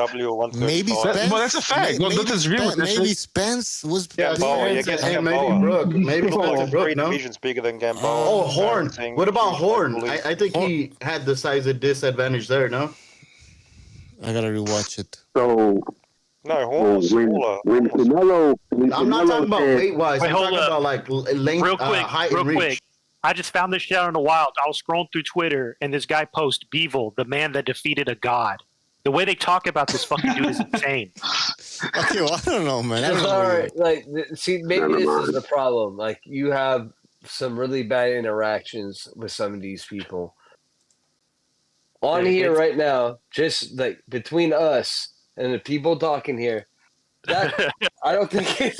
I know. Can we just keep it? I don't think he's a god, but I think that fucker won. He's not. We're talking about he's a god, bro. We pray to him. I'm placating him, right? Exactly. Can we how do I have a civil conversation The way with you that, properly? dude, these terminally online weirdos, the way they talk about Beterbiev is fucking weird, dude. That shit is odd. Yeah, maybe it's Beterbiev might have Mirage's been cousin that's a Beterbiev fan. But Mirage had Bivol winning. No, I'm saying, what if it's one of his cousins? Because they have that male. He has that male groupie tendency. So you're annoyed by how people talk about Beterbiev? You're annoyed by that? Well, no, I'm not talking about. I'm not talking about you, man. Hey, I didn't know what was the full fight. I didn't know earlier I was talking about how like people online like. Let's go back to what we were saying, bro. One at a time. What the fuck? Hold on. All right. So guys, wait. Lion. Let me just before you go in, let me just read a donation here from Chris K. Undercover Asian. He says, as much as I appreciate the two fights between Bivol and Beterbiev, it still felt like neither guy was going for the kill throughout the 24 rounds, except maybe for a few seconds at a time. They were worried of each other. They were scared of each other. Yeah. All right. Yeah. What I was about to say is I appreciate that. They're both dangerous. Super chat. All right, guys. Well, everybody wants to go in at the same time. You gotta calm down. Yeah, I just want to say, Shazar. I actually put a punch count in the chat. So I was about to say that.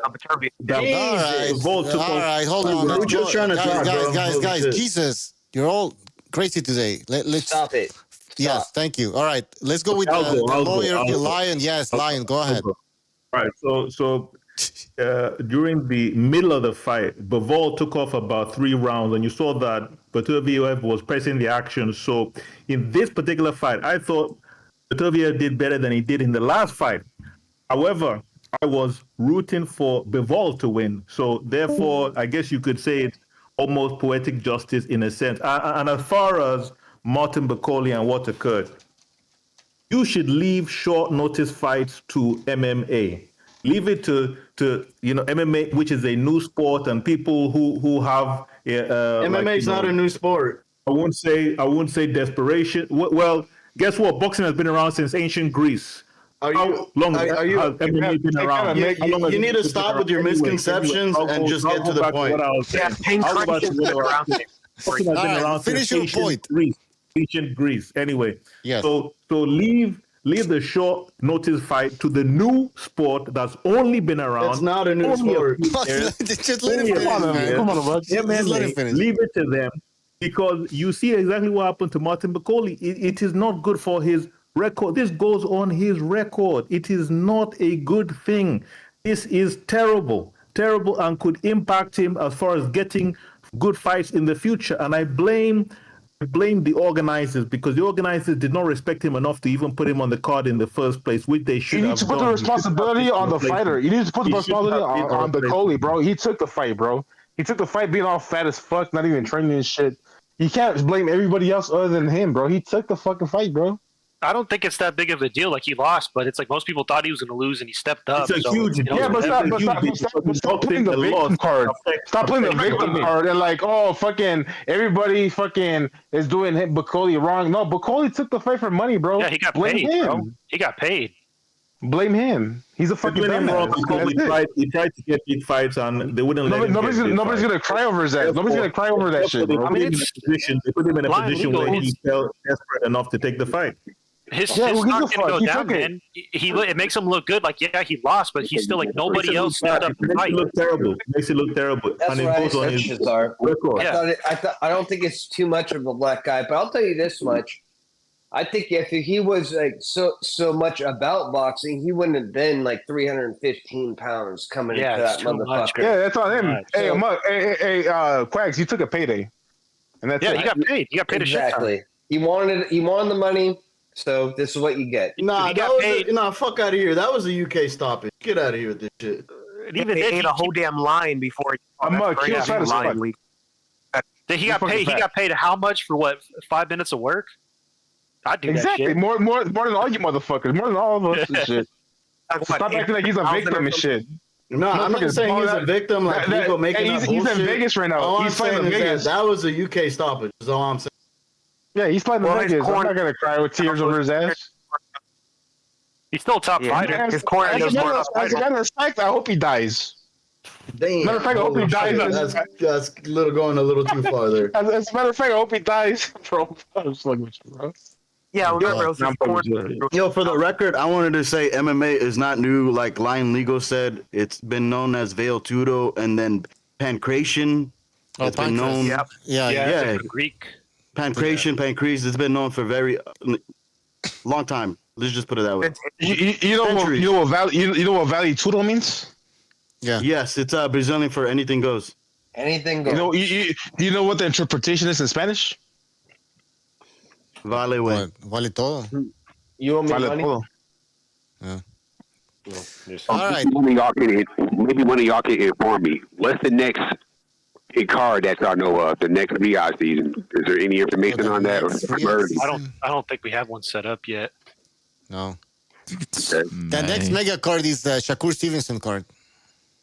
Oh no. Yeah, I don't care about that. Against your driver.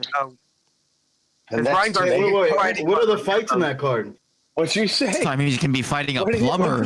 Yeah, it's Shakur Stevenson versus my partner. No, but what's the undercard looking like? Yeah, I'm about to say maybe he'll fight like a landscape architect this time. He'll fight the guy that's like the arena, like he built the arena. You know what I mean? That'd be funny. Who y'all think is next for Ortiz Jr.? Who's he gonna fight next? Who y'all think? Who should be his next opponent? That's a good question. Tim Zoo or Fondora? Or that fucking big ass Russian boogeyman motherfucker. Fondora would be awesome. The guy that knocked out the guy that lynched. Yeah, who gives a fuck? You know what? Guess what? Mexicans ain't scared of nobody, bro. Fuck him. He could get his ass kicked too. See that fight. That dude that beat Zoo versus Ortiz. Yeah, everybody's acting all scared of his ass and shit. Nobody wants to step up to his ass. It's gonna take a Mexican to fucking step up to his ass and shit. Y'all want to see a rematch? Which one? There's Boachuk? Yeah, y'all want to see a rematch with him? I'm gonna be honest. I haven't seen that fight yet. I was busy that day. I thought he couldn't beat Ortiz. I ain't gonna lie. No cap. Yeah, and guess what? Boachuk beats Madrimov, and Boachuk beats Crawford at 154. Believe it or not, bro. Don't fucking throw scoring everywhere and shit. I've been saying the same shit, dude. There's plenty of guys at 154 to beat Crawford. It's kind of funny to have him like jump up and fight Canelo, but it's all these fanboys that think that just because Crawford went toe to toe with a 10 fucking fighter at 154 named Madrimov, he could do some shit against Boachuk or Tim Zoo or Fondor or anybody at 154. That's ridiculous. Crawford got one more fight in him. He should have stayed at 47 and just took out the young boy and just retired. He's too old. These young guys need to take over. Ortiz is a young guy, so he's going to be the one. Crawford's an old guy now. Like, he's about to retire. Like, I don't even know why he keeps bringing his name up. He's selling his soul. Just like Lion Legal said. That's a good. Just like Lion Legal said. Just like Lion Legal said, he's selling his soul. He's selling his ass. He's about to get knocked the fuck out for money. Solidus. Yeah, I don't agree. As y'all heard me say earlier, the Canelo fight is dumb as fuck, but I guess he's selling out for the money. Yeah, maybe you should tell him to have some more fucking self pride, not even take that fight. He's a fucking idiot for even taking that shit. He's gonna get knocked the fuck out. I think he's taking it because he knows these younger guys in his weight class are gonna beat him now because he's aging out.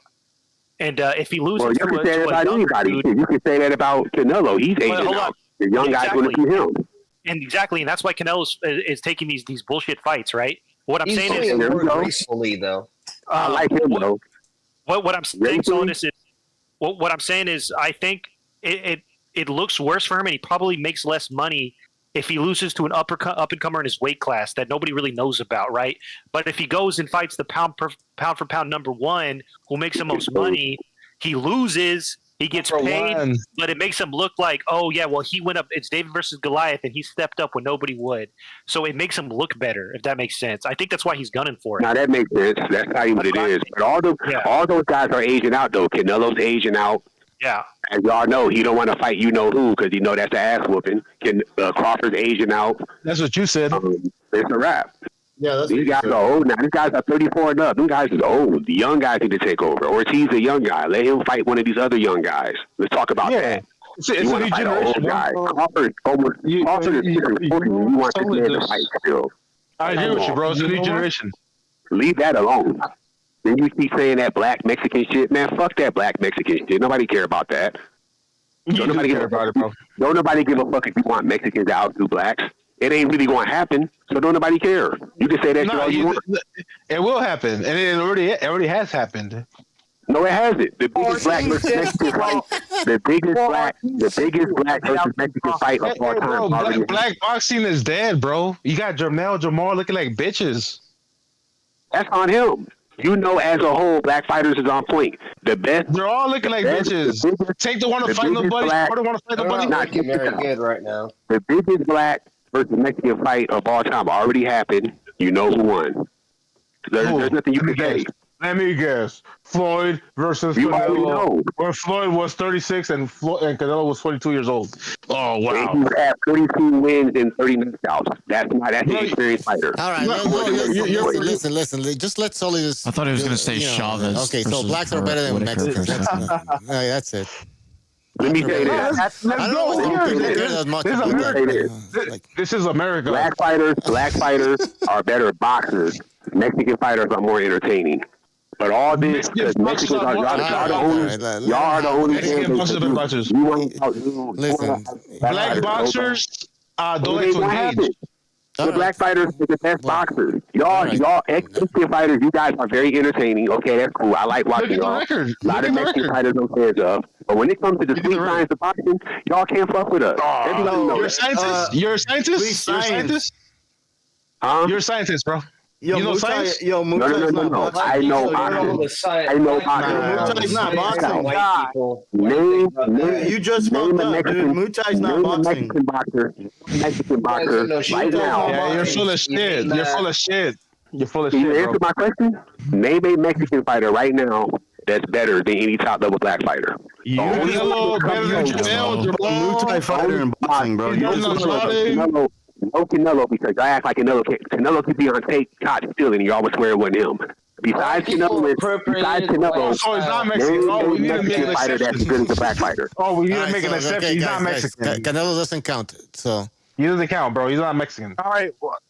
He's white, bro. He's white. Yeah, he's Irish. He's Irish, bro. No, as a matter of fact, he's Irish, bro. He's not even Mexican, bro. He's Irish. Shakur Stevenson is Puerto Rican, so he doesn't count. Who was the first fighter to beat Canelo? A black man. It was a nigga that put a L on his head. Don't forget that. Hey, guess what? If Floyd fought him at 168, if Floyd fought him at 168, I want you to know his real name's Dimitri. You're getting knocked the fuck out at 168.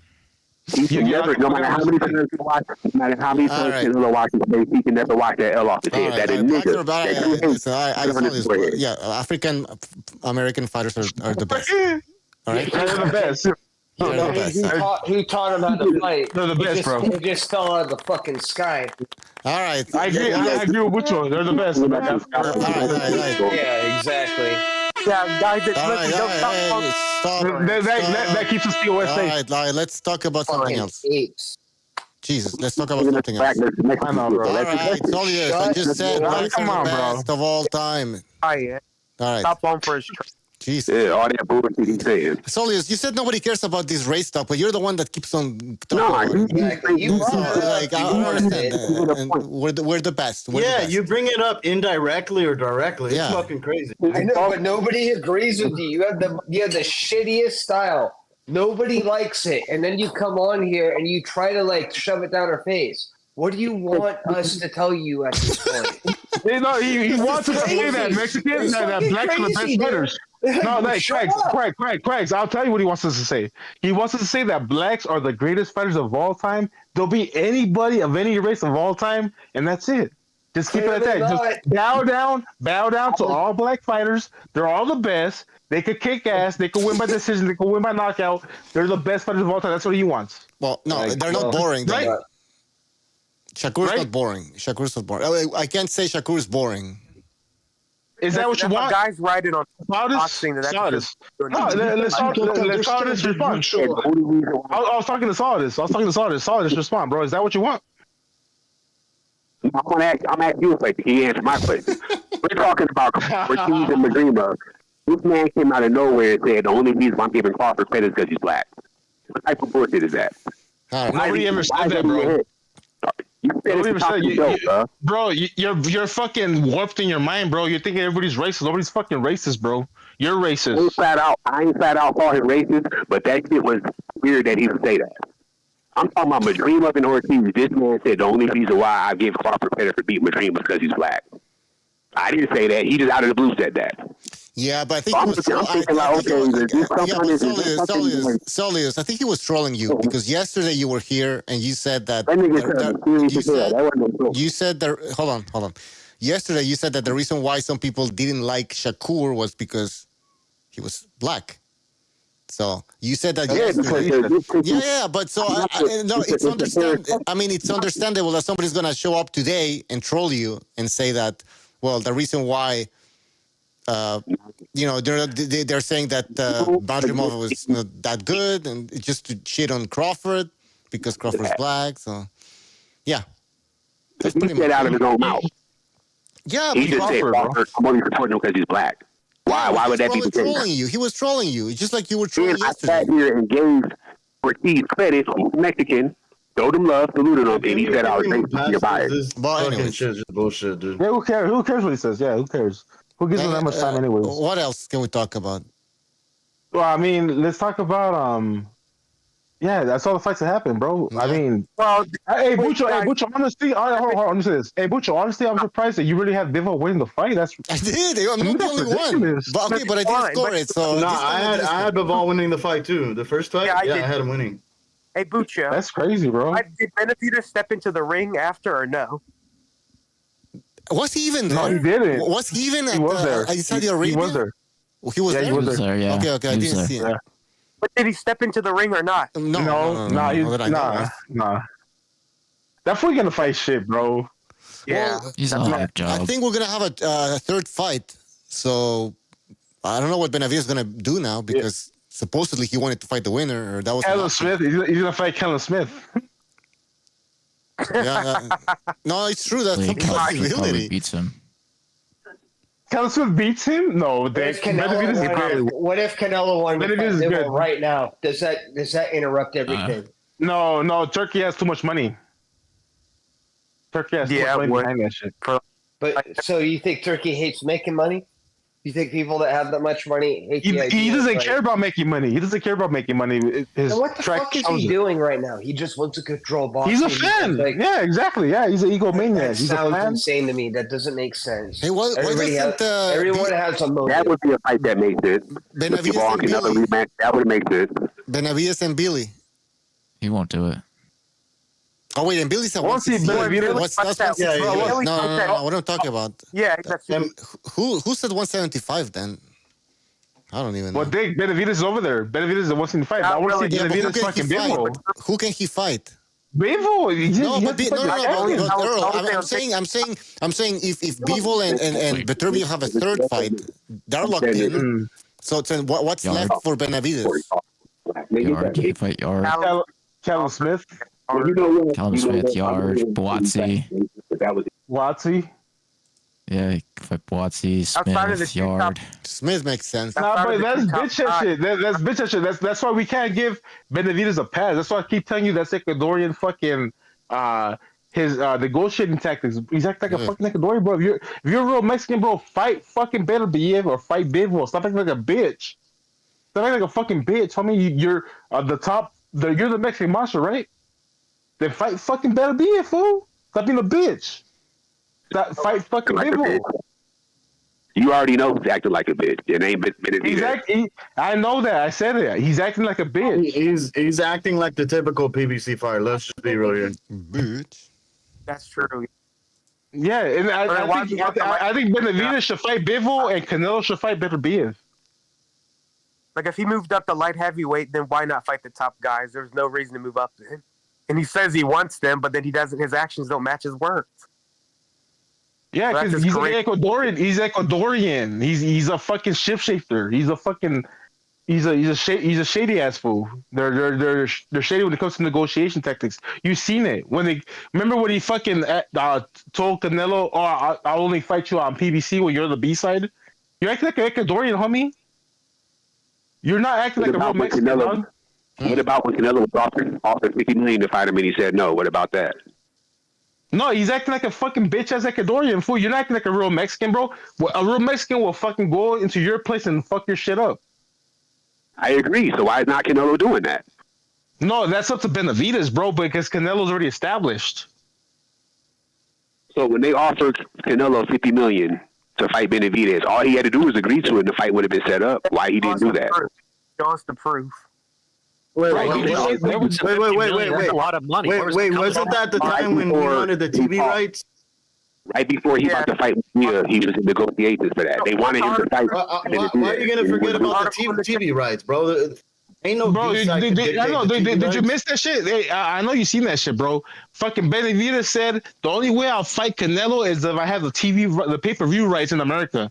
That's a stupid ass requirement, bro. It's a stupid ass requirement to ask from B side. You're the B side, homie. And if you're gonna say that, then you should say Crawford needs to fight that. He did say that shit. That's on record, dude. It's on that's record, like Andre homie. Berto. That's like Andre Berto dictating the fucking TV rights against Floyd. It's on record, dog. That's some dumb shit. Quinn was when Canelo was getting ready to fight Mia. They wanted him to fight Benavidez. They offered him $50 million. He said no. Benavidez said, "I'll take a flat fee of $5 million to fight you." Yeah, all but you're Canelo had to do is say, "Yeah, they want the TV rights. They want the TV rights. They want the TV rights. The TV rights. Yeah, he's asking himself, bro. He needs to humble himself. Why no, he needs to humble himself. Canelo's so hard, bro. Why do people Canelo's established? Hey, bro, Canelo's established. He needs to humble himself so hard. Guys. Why does he not? He's already lost before. What? That's crazy, bro. I know, and what's crazy is that why do you have too much chaos. Hold on. What are people? Hold on. You can just scream like Quentin. Go ahead. I should say, I wonder if he holds the same standard to Crawford. Why he's not fighting Ennis? Do you hold that same standard? Or are you going to cap for him? I care about Crawford. Damn. Because black boxing is dead. Or is he established? Doesn't need to fight the young guys. Is that what it is? But for Canelo, that's all he cares about. That's all. Lotus. I would rather Crawford fight Boots over Canelo. I agree with that. Now my question comes up again: why won't Canelo just say, "Fuck it, let's fight this Benavidez guy"? He's the only fight out there for him. Y'all keep coming up with these bullshit ass excuses for Canelo. Why do people cap for this nigga so hard? Okay, so weight class Canelo paying y'all bills, bro. He paying y'all bills. Exactly. Nah, you're bad faith, homie. You're bad faith, homie. He taking care of y'all. You're bad faith, dog. You're bad faith. You're arguing. You're not thinking logically, bro. You're arguing in bad faith. Honestly, hey, hold on. Let me say this. Hey, hold on. Let me say this. Hey, Sardis, you think Canelo should bend to Benavidez' knee, or should Benavidez bend to Canelo's knee? Bro. Benavidez never made no crazy ass outrageous. Answer the question. Answer the question. Yes, answer the question. No, wait. I said a question. I asked the question, bro. Should Canelo bend to Benavidez' knee, or should Benavidez bend to Canelo's knee? Already bent to Canelo's knee. I will fight you for $5 million. You take $50 million. Let's fight. Canelo said no. We already did that. I agree with you. He should bend to Canelo's knee, right? Yeah, we should. He should. Okay, so that shit did happen, bro. They asked him for a fight, and guess what? Benavidez' team asked for pay-per-view rights. His team. Look, I'm not calling Benavidez a bitch. I don't think Benavidez is a bitch. I think his management is stupid. I think his management is fucking stupid. I think Benavidez is a fucking real fighter, homie. I think Benavidez will fight anybody all day, any day. But his team is stupid. His team asked for fucking pay-per-view rights in America, bro. That's stupid as fuck. When Al Heyman was doing business with Canelo, he told Canelo, we want you to fight Benavidez to do work over here. Benavidez wouldn't, Canelo wouldn't do it. Bro, hey, Salinas, can you send me the proof to that? Let Mirage go in. Mirage, go ahead. You keep using this talking point about TV rights. They were both on the PBC. TV rights is irrelevant. It's a dumbass talking point. So don't mention That's not how it works, Mirage. No, they weren't. He wasn't associated with the PBC at the time. How were TV rights? Okay, he wasn't with the PBC at the time. You're ignoring the context. He wasn't with the PBC at the time. Try again, bro. The question There's millions of dollars there, bro. If Canelo moved to DAZN, if he moved away, come on, Mirage. Exactly. That was the hypothetical. They both were on the PBC. Mirage, you see that? At the PBC at the time. No, Mirage is flaking. He's being very flaky. He's seen what we all seen, bro. Benavidez said we all seen Benavidez say he'll never leave the PBC to fight Canelo. There's video footage of him saying that. They were both on the PBC. You understand? Canelo had 3 fights on the PBC. Yeah, but guess what? Guess what? He needs to bend the knee because he's not a champion. Because he's not a champion. Neither was Berlanga or Munguia. Guess what? Canelo took championship belts from like 16 fighters. What's that going to do with Berlanga and Munguia? They're not even on the PBC. They weren't even on the PBC. They had to drag them over. Another troll. He fought 100 times. He needs to humble himself. They weren't even on the PBC. They had to drag them over from the zone. Mirage, you really think Canelo should bend a knee to Benavidez? You think Canelo should bend a knee to Benavidez? Canelo paying you money for this, man. Otherwise, it's embarrassing. No, I don't give a fuck. I fuck with Benavidez and I fuck with Canelo. Yeah, he sends me his alcoholic beverages every month. They're really good. Yeah, exactly. I'm drinking fuck. Yeah, right now. Canelo thinks you're a muppet, and you are. No, Mirage is a persona. He needs to keep up. He's gonna keep fighting this. Canelo takes your money and he laughs. Yeah, it's whatever. It's never the topic. One gas station in Mexico. You know what it is, Mirage. You've seen that video where fucking Benavidez said, yeah, he said, Canelo, I want to fight you unless it's on PBC. But they were on the B-side asking for that. Canelo was doing business. But you can't ask. No, but guess what? It's not up to him. Yeah, but he's been doing business with both, which they wanted TV rights to only Amazon, which that's not how it works. It's not up to Benavidez. It's up to Canelo. You can't ask for that shit. You need to humble yourself. Hey, bro, let me say this. I'm gonna explain to you.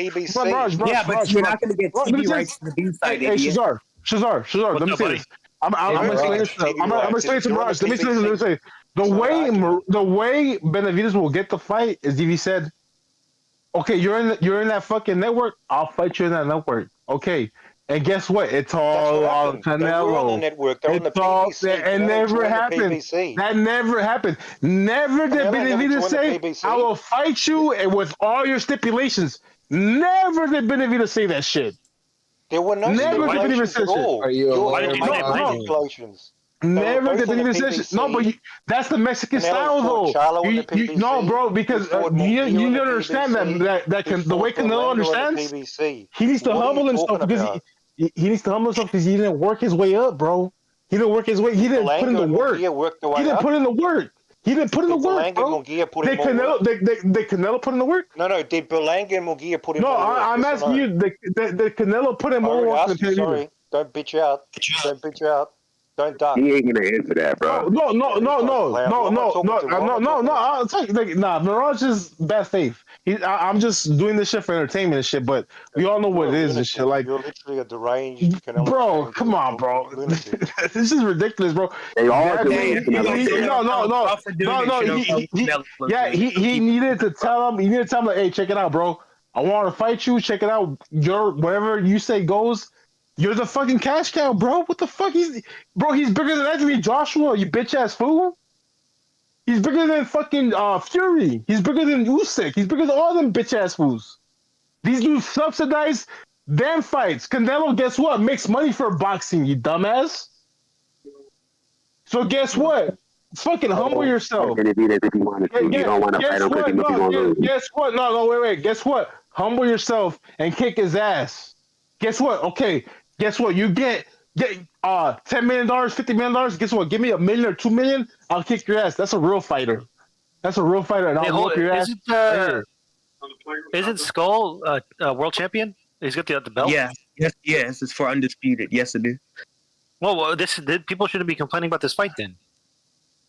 Well, and also, I mean, if guys aren't Crawford shit for not he was fighting, a former mandatory as well. Yeah, I thought he was a mandatory then champion. Yeah. Canelo is the only dude putting in money into boxing. Everybody else is subsidizing boxing. These fucking Arab motherfuckers are subsidizing boxing. These black motherfuckers, when it comes to Crawford and Shakur and Top Rank, they're subsidizing boxing.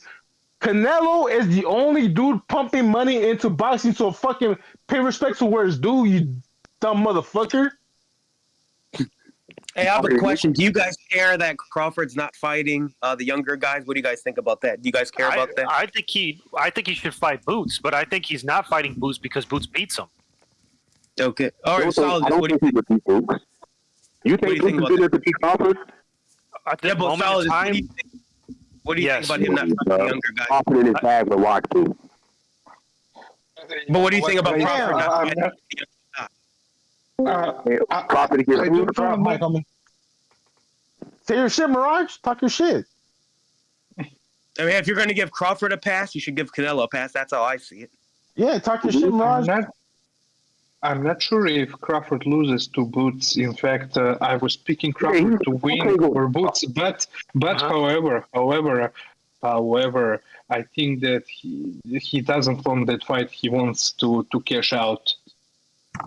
It's too risky for him to face Boots Ennis for just a small percentage of money he would get selling his ass to Canelo, for example. That's exactly what I believe. That's exactly it. Yeah, I agree with There's that a solid too. chance he loses to Boots for less money and less renown. Exactly as you said. But if he loses to Canelo, he makes a ton of money and he looks shopping good. for a loss. And I keep it fair on both sides. I think Canelo and Crawford are both earned the right to fight whoever they want because they're well established. But I just want to know if other people keep it the same. Are they biased towards one guy and put more of a standard on one? And then that's what I want to know. Because if you're going to give shit to Canelo, you got to give shit to Crawford too. Yeah. But I mean, like Canelo's. I mean, in Canelo's defense, right? He's fighting a champion. Was Beterbiev a champion whenever Crawford fought him? Crawford's not unifying. Yeah, Crawford's not fighting the other champions. Yeah, I'd like to see some unification. I thought Mad Rim Job was a champion. He might have been. I don't actually remember. If he was, that's impressive. But he was. He was? Okay, then that's an impressive win. Fuck his ass. He left. Raj, where the fuck you at? No, don't summon him. No, summon his ass. This is ridiculous ass. But yeah, I mean, I thought Bivol won a close fight. I mean, I guess maybe you can say it was a draw, but I mean, I thought Bivol eked it out. He threw more punches than last time. I thought that he won both championship rounds. I thought he did much better this time around. He threw a lot more than what he did the first fight. Yeah, they keep a standard to the fighters who they respect. Like they don't want to admit it, but they respect Canelo because he's still fighting champions in his weight class, bro. He's probably the smallest dude in the weight class. Still fighting and older. And still fighting champions, and it's just well, I think it was that Chinese fool, the Steve Kim.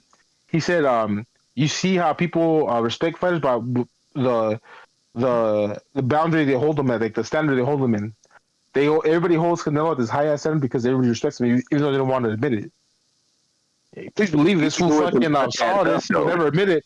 Please believe Solidus will never admit it, because if we held everybody to the Crawford standards, man, we'd be fighting once a year. And fucking, I like Canelo.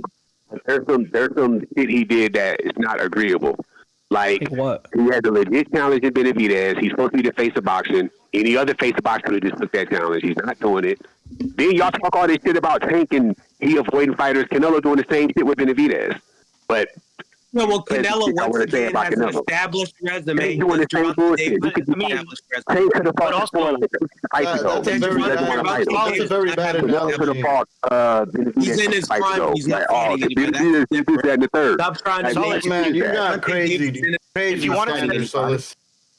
want to say he's ducking Benavidez, that's fine. That's okay. I get it. It's a hot subject, right? But here's the difference, right? Canelo right now is about to unify with the world champion.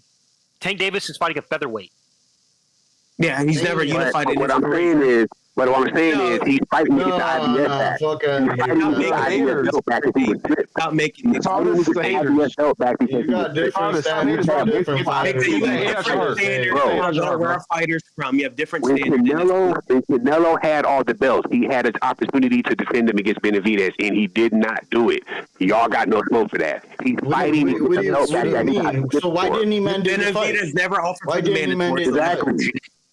He's fighting with the belt back that he got. Why didn't David mandate the fight? Dylan White He's fighting for a belt he got for. Is anybody going to have Instead, he sent a letter to get moved up in weight. That's what he did. That's the narrative? That's what he did. Yeah, your narrative.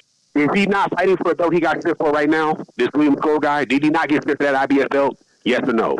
Hell, Benavidez could have fought him. Could be fighting. Oh my God! Let me ask Solidus. I'm making up a narrative, but I say that.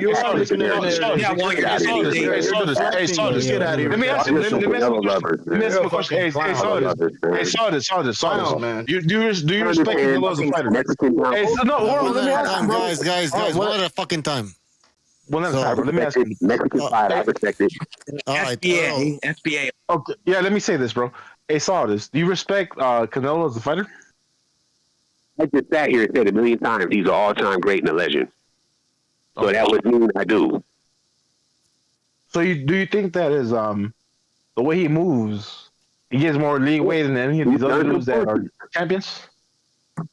He done some bullshit. Like he accused Benavidez of being too big, but then he drags up a small-ass Carlo that he's too big for.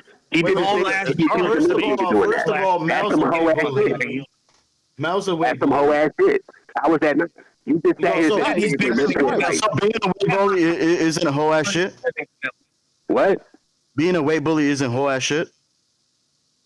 It is some whole ass shit. I think it is. Well, then that's what I'm getting at. Miles was a weight bully at 154. He's like the same size as Bivol, fighting at 154. That's some whole ass shit. He sat here and was happy. Hey, let's fight Benavidez. He fights himself out. He fights him, the face of boxing, fighting himself out. That's kind of laughable. Then he says, he brings them to the fight with 25 pounds. Then he does it to somebody else.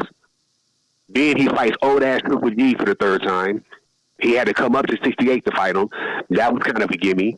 Like, he does a lot of whole-ass shit, but whatever reason, he can do no wrong. Was Triple G a unified champion or not? What? Was Triple G a unified champion when he fought him a third time? He was, but still, the man is 40 fighting at 68. Come on now, that's not a competitive he just unified. Fight. He just knocked out Ryuta Murata. That's not a competitive fight. But he fought the best guy there, bro. He was unified. Like, who else does he want? He's old as hell. Hey, exactly. No, I think Solidus, the reason why everybody's coming at you is because all the energy you have should be going into all these other dudes that are not doing shit, bro. This dude Canelo has been doing the most. This dude Canelo's been doing the most. He's been doing the most, bro. Like, just give him some slack, bro. Like, honestly, like guess what? Trip out. Look, I don't give a fuck about the Munguia fight. Yeah, it's cool. It's a good fight, whatever's. And all these other fights, I don't give a shit. But guess what? He's been proven, bro. And all that energy you have towards him should be directed to all these dudes. It should be directed to all these dudes that ain't doing shit. Elo's a Hall of Famer. What I'm saying is, when he had all the belts at 68, his next fight was supposed to be Benavidez.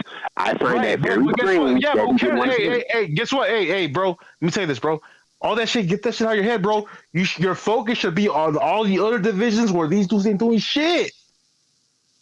Okay, you never so heard you hold that standard for Crawford. Why is he not fighting the other champions at 154 then? You hold that standard for Crawford too? I heard past the people that's doing that. That's irrelevant. I'm just saying, like, that's why it catches people off guard, because you have so much energy for this dude that, guess what? It's not the best fights. We all get it, bro. But guess what? He's proven. He's an all-time great. And guess what? All that energy should be towards these bitch-ass fighters that don't want to fight. From all weight classes. Any fighter that's avoiding a fight with strong opposition, I'm not in agreement with. I just said this. Exactly. I'm with you, bro. I agree with you, bro. I agree with you. That's what I agree with you. I don't agree. Who cares? Exactly. White fighter, I don't agree. Mexican fighter, yeah, exactly. I don't agree, bro. Yeah, we don't agree with bitch ass shit. I'm a big Shakur fan. I'm a big Tank fan. I do not agree that the niggas did not fight each other. That fight did happen like 2 years ago, in my opinion. Yeah, that's what I'm saying. The only reason why everybody's tripping on you is because you have all this energy for this dude that's done so much, bro. Like, look at it logically, bro. Like, give that shit a rest. Let him live, bro. Canelo to do what everybody else is supposed to do. Okay, you're undisputed champion. Wait, you already have. You already do fucking shit. Won't you do it to the other guys? Canelo do anything. He's already proven himself. Ask Shakur to find his nuts and do something. Ask Tank to locate his fucking dick. And just keep the same energy, bro. It's crazy. But you can't expect. You cannot expect anything from that side of the audience, because your side of the audience doesn't do a fucking thing. Oh, okay. So since Canelo was so established, he can do what he wants, and I should accept that. Yeah, might as well. Yeah, because nobody else is doing that shit. You need to eat it. Hey, matter of fact, who else is established like that and has that purpose besides Canelo? Crawford. I shouldn't say shit. Crawford. He can do what he wants. Yes, he can, because they're both established. One of y'all talking down saying he can fight Boots. I'm gonna be back in a few minutes, so I don't even know if this is a good idea, but try to. Somebody take over. Somebody needs to take over. All right, I'll be back. I got it. All right. Yeah, Quag got it. Floyd Mayweather literally held boxing hostage for 10 years. Like, what the fuck are you talking about right now? He's gonna defend Floyd, but then he'll shit on Canelo and he'll defend Crawford. It's fucking crazy. It's black supremacism. It's okay for you to. It's okay. That's what it is. Not you. That's no. We're not. We're not here. We're not talking about race. You guys say Canelo has privilege to do what he wants because of his status. Okay, cool. Then you get there and Crawford does too. But one of y'all shitted on Crawford for not fighting Boots, just like I'm shitting on Canelo for not fighting Benavidez. Nobody said that, bro. Nobody said that. Nobody said that. For fighting Boots. Yeah, nobody said that. I said, as far as I was here, nobody said it, bro. I'm a death ass nigga. Well, I heard one of y'all say that. Bro, we're talking about Crawford Canelo. We're not talking about Crawford Boots. Y'all said that Canelo can do whatever he wants to do to everything he's achieved. I asked who else can do, who has that pedigree too. Y'all said Crawford. Then I said, okay, so Crawford can do what he wants, then like Canelo can do what he wants. But one of y'all, I'll give you that. I'll give you that. To that point, we'll give you that. That's a good point. Get mad when I said, let him talk. Let him talk. Yeah, so when I criticized Canelo for not fighting Benavidez, I got pushback.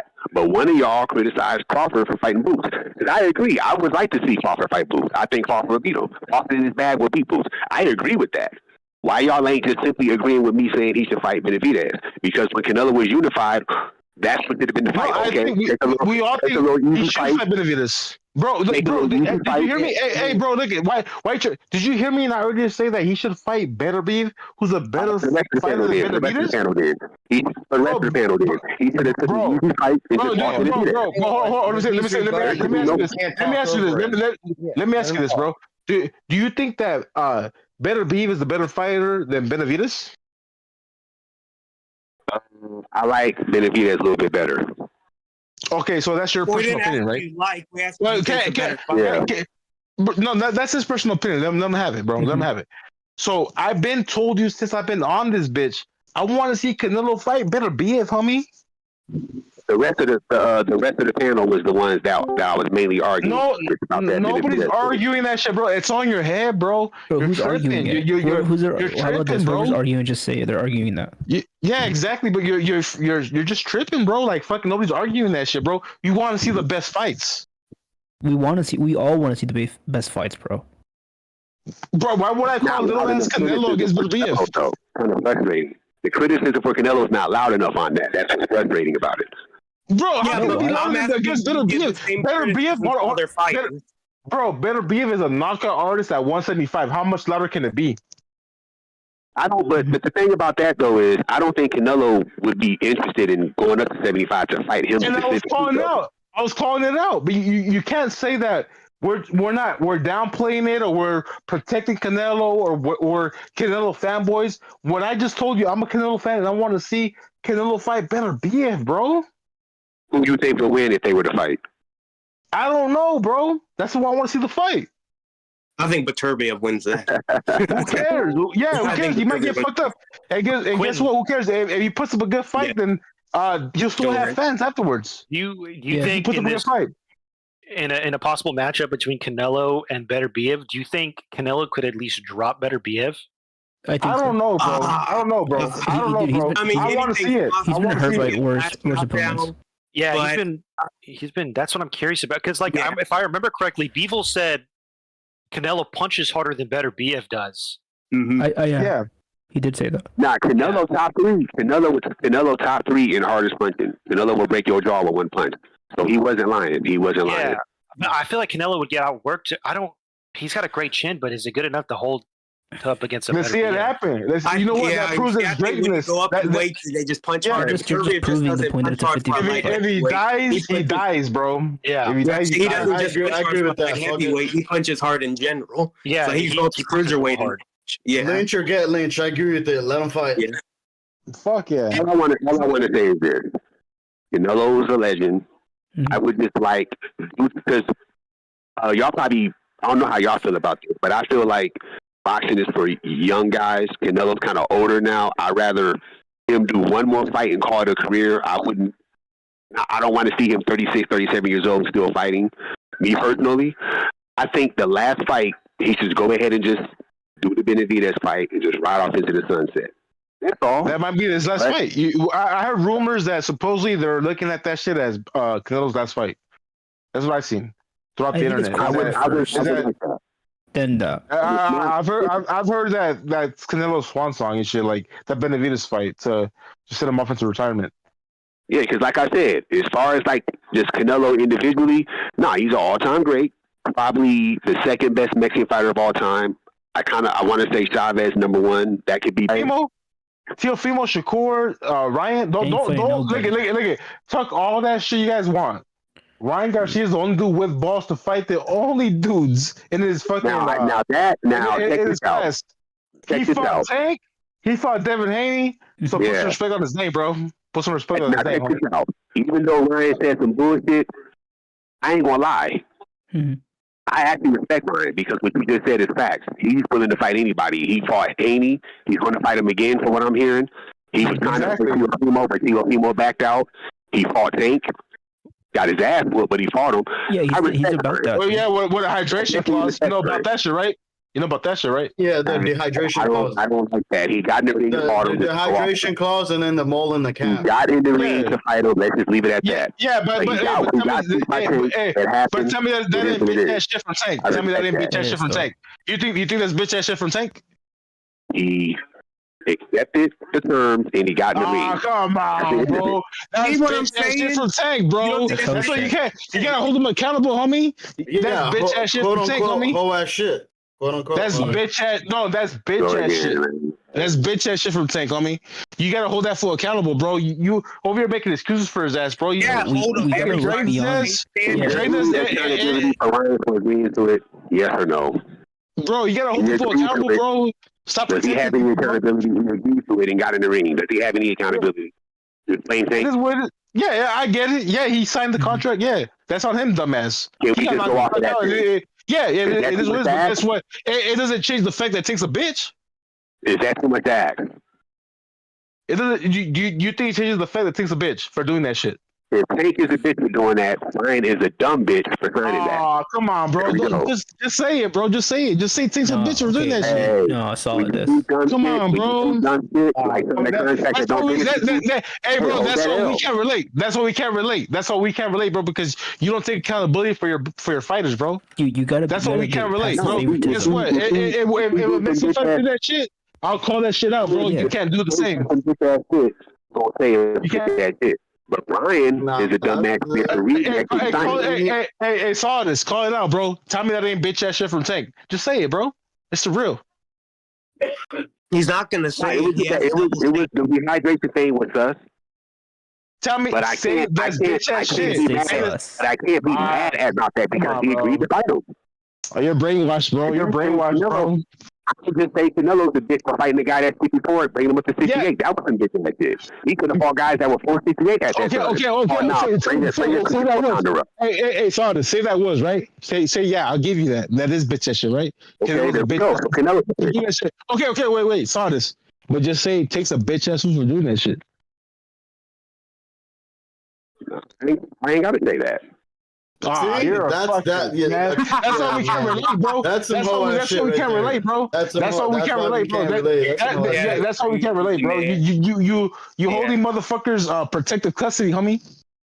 You want me to call you a bitch? Call his ass. Call him a bitch. Call him a bitch. Call him a bitch for doing that shit. That's what makes you feel good.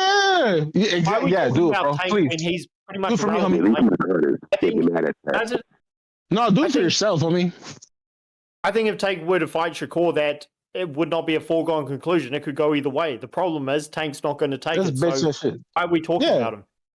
Yeah, but I'm just saying, we all know that's bitch ass shit that what Tank did to Ryan, but Sardis doesn't want to admit it. That's why nobody can relate to Sardis. That's why Sardis always feels like an outsider. I agree. Yeah, Tank always pulls these little tricks, but Ryan Garcia's a drug cheat, so why are we defending him? Yeah, I'm not defending his ass. I'm just saying he's a bitch. He wasn't going to mention that until you got it up. You know, he's a fellow Mexican. He wasn't going to mention it. He wasn't going to mention that until you got it up. Wait. All I'm saying is that Tank's a bitch for dehydrating him and putting him in a weight class. That's all I'm saying. And nobody he's a bitch. No, nobody's gonna want to say that shit. It's mentally wrong. You know, hey, you're mentally wrong. You know, nobody's biased, bro. You're biased. You're mentally wrong, bro. You're mentally wrong. No, bro. Hey, bro, get it right. Hey, bro, I'll pray for you, bro. Fucking. Go to church tomorrow, bro. Go to church tomorrow. That's what I thought. Yeah, go to church tomorrow, bro. You can stop talking about it. Bro, we racist, homie. We talk shit about everybody. Why you ain't mentioning he was a drug teacher? I said it, you dumb motherfucker. We all said it. You dumb motherfucker. We all said it. You said it. Man, it might be the way I'm coming across. My bad. I apologize. You might be too sensitive.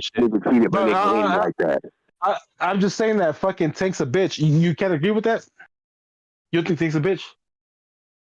If I'm gonna call Tank a bitch. No, just say it. Just say it. No, wait.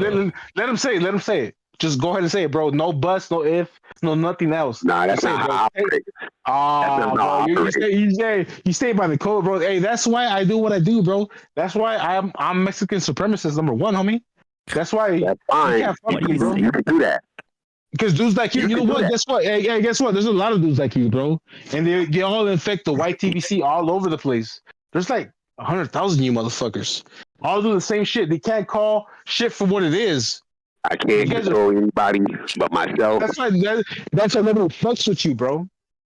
That's why nobody fucks with you. You're fucking. I can't control that. If ain't nobody fucking with me, they ain't fucking with me. No, just be honest.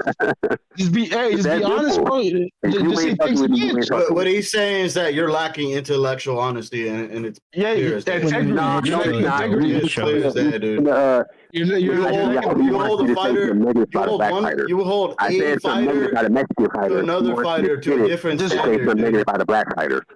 I call all kinds of It would make me look dumb if I were to fall for that. Who cares? That's why I'm not doing it. It's making you look dumb if you don't. That's why I'm not doing it. Exactly. Exactly. Making you look dumb if you're not. He only wants you to say that because I said a Mexican fighter was dumb. You can play all that word in your mind. It's making you look dumb. That word selling in other podcasts, but you're looking really weak right now, man. One at a time. Mexican fighter who fought tonight. Like, I think. How about this? I think Virgil Ortiz now, because Crawford's no longer in the division, I think he's got the best resume at 154. What do you guys think? Yeah, I can see that. Yeah, I would agree. Do you think he outdid Crawford? Do you think he did better than Crawford did against Marjamo? He's the own champion. I thought Crawford won the fight. I thought as a matter of fact, Ozzy, let me tell you this. He should be top 10 from New Zealand, by the way. But okay, Zealand. Yeah, okay, I went to hear. But let me say this. You will not be. No, let me say this. I asked Spike Ford a question. Let me finish, bro. I asked Spike Ford a question. Oh my God! You can't do this. Fast. People are listening right now. Let me make that There's other people on the panel. Can't just be you. I asked Spike Ford a question. Said, do you think Ortiz outdid Crawford against Marjamo? Yes. Oh, for sure. I'm talking about not you. Let me say this. Can I answer, Quentin? Yeah, for sure. Crawford won 7 rounds. I thought he beat Madrimov fair and square. But yeah, Ortiz, he won the rounds more definitively, and he punished Madrimov. He did really good. And okay, Ozzy, let me ask you this: you got Terrence Crawford top 10 pound for pound? Yo, Arrow, he's not done yet, dude. Hey, can you repeat the question? Can you repeat the question? I apologize. No, I apologize. I'm not putting me in check. Yeah, I said, do you think Ortiz did better than Crawford against Madrim? Yeah, he walked him down. He punished him. He won more definitively. I agree with it. Yeah, that's true. Yeah, well, I wanted to ask you, bro. Do you have Crawford top 10 pound for pound? Yes. Okay, so now that you've seen Virgil Ortiz beat the same person that Crawford beat at 154, do you have Virgil Ortiz top 10 pound for pound? No, I don't have him top 10, but the no, you know, guess what? Okay, let me tell you this. You're a cuck.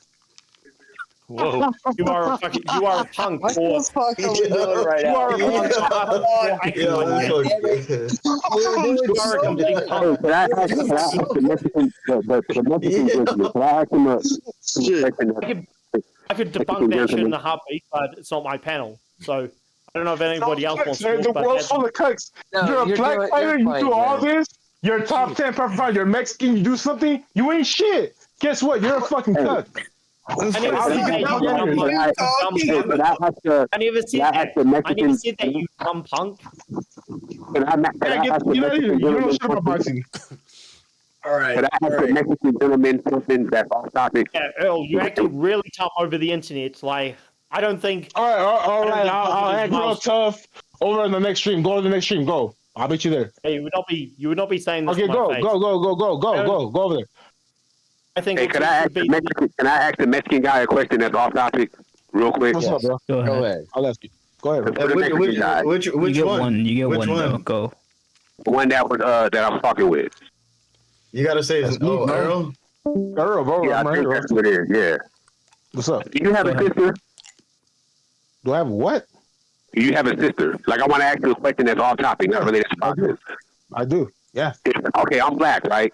If I was dating your sister, would you be okay with it? No. Why not? Because you're racist. That's fair. Are you serious? Yeah, that is fair. That is fair. That's fair. You're a complete punk. You're a complete punk. Wait, solid. Are you serious because of that? I thought you were Asian. Let's wait. Reverse that question. I'm joking. Solid. Would you let your sister date a Mexican?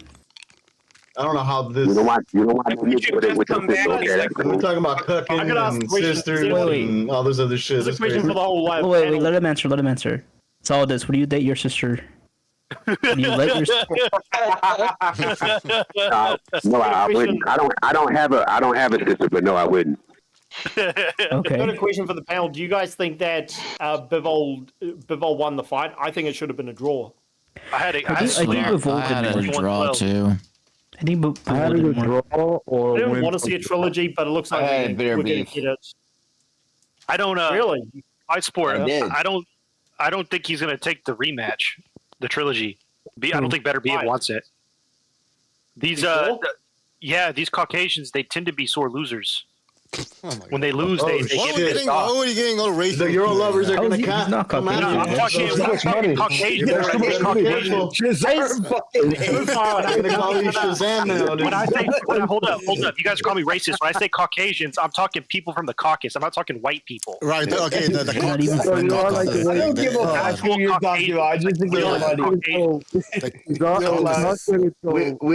from cucks to sisters to cocks. Like, what are we talking about here, dude? Like that dude, they act all humble. Like if you watch, there's a bunch of them in the UFC. All these motherfuckers act humble. They act like, praise you're talking Allah, about the daggy stands. Diddy, do da da da da. They start doing all that shit. But as soon as they lose, they start fucking excuses come out. They say this, they say that. They don't want to shake hands with the opponent. They start talking all kinds of shit. They fucking hate losing. Talking about Muslim fighters, but didn't make any excuses. Yeah, okay, I should specify. It seems like it's typically the Muslim Caucasians because I don't see the Armenians acting like this, and I don't see the fucking Georgians acting like this. Right. Oh, we just saw Umar Nurmagomedov. He lost his first fight in MMA, and he made excuses within seconds.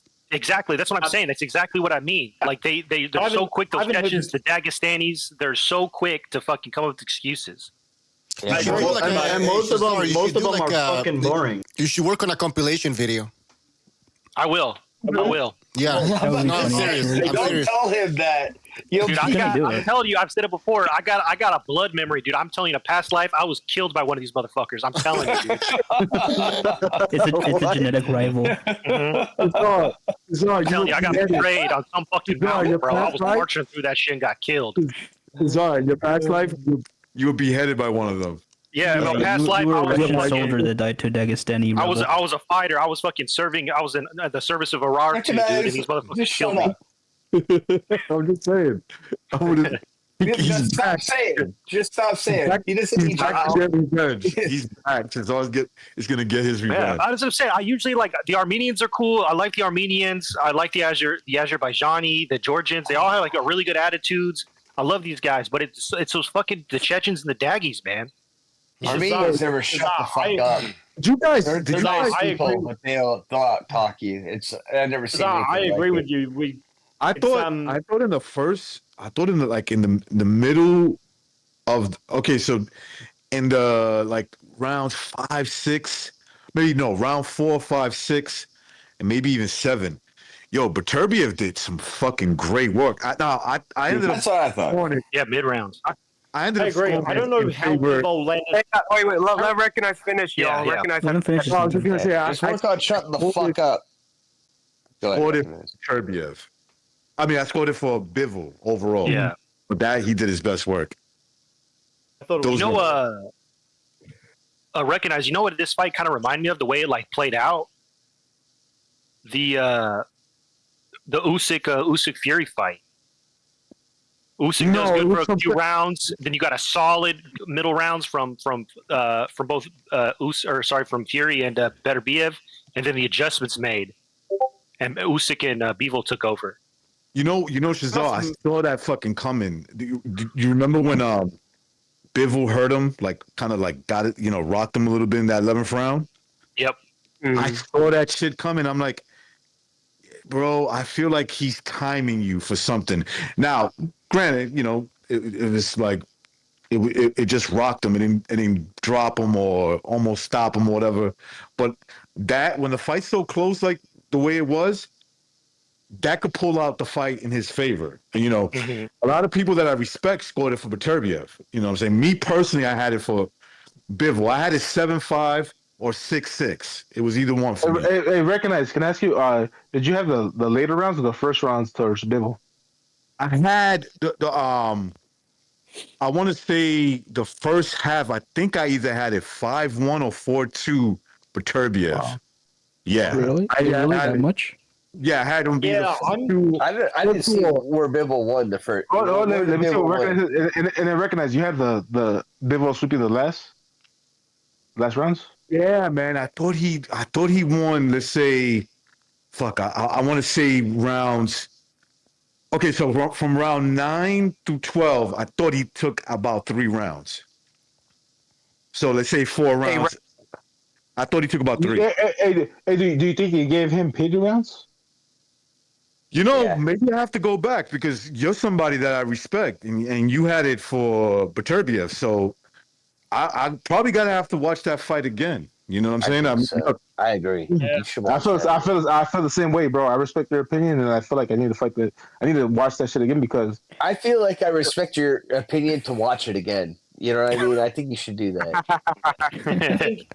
Just because like you have a whole lot of fucking like ball washing on here right now, and a lot of people are not giving him. Because people won. People won. 116-112. 116-112. Yeah, 116-112. Hey, Quinn could I had it the opposite direction. Quinn could tell you, bro. Me and him were talking a lot on the VC, and we were going back and forth. But towards the end, we were like, I ended up picking Bivol. I was like, I don't know. I think something tells me Bivol's gonna edge this fight out. Bivol just landed more combinations to control more rounds towards the end of the fight. I mean, he won the fights, man. Yeah, he adjusted Beterbiev. He adjusted. Yeah, he did his adjustments. He adjusted to him after about round 6 or 7. Both had the prediction. Me and Recognize both had the prediction right on the money, and Quacks, you were dead wrong. So if someone doesn't know anything, you better I also picked Bivol UD. Nobody's. He did you a mind. You were wrong. So if you're gonna say you don't know anything, you better be looking. You guys, you guys always throwing me under the bus. You're hating on. You guys are hating on hybrid excellence. Back that bus up. I think we all agree. Let me say this. I think we all agree. We want to watch Benavidez fight these dudes.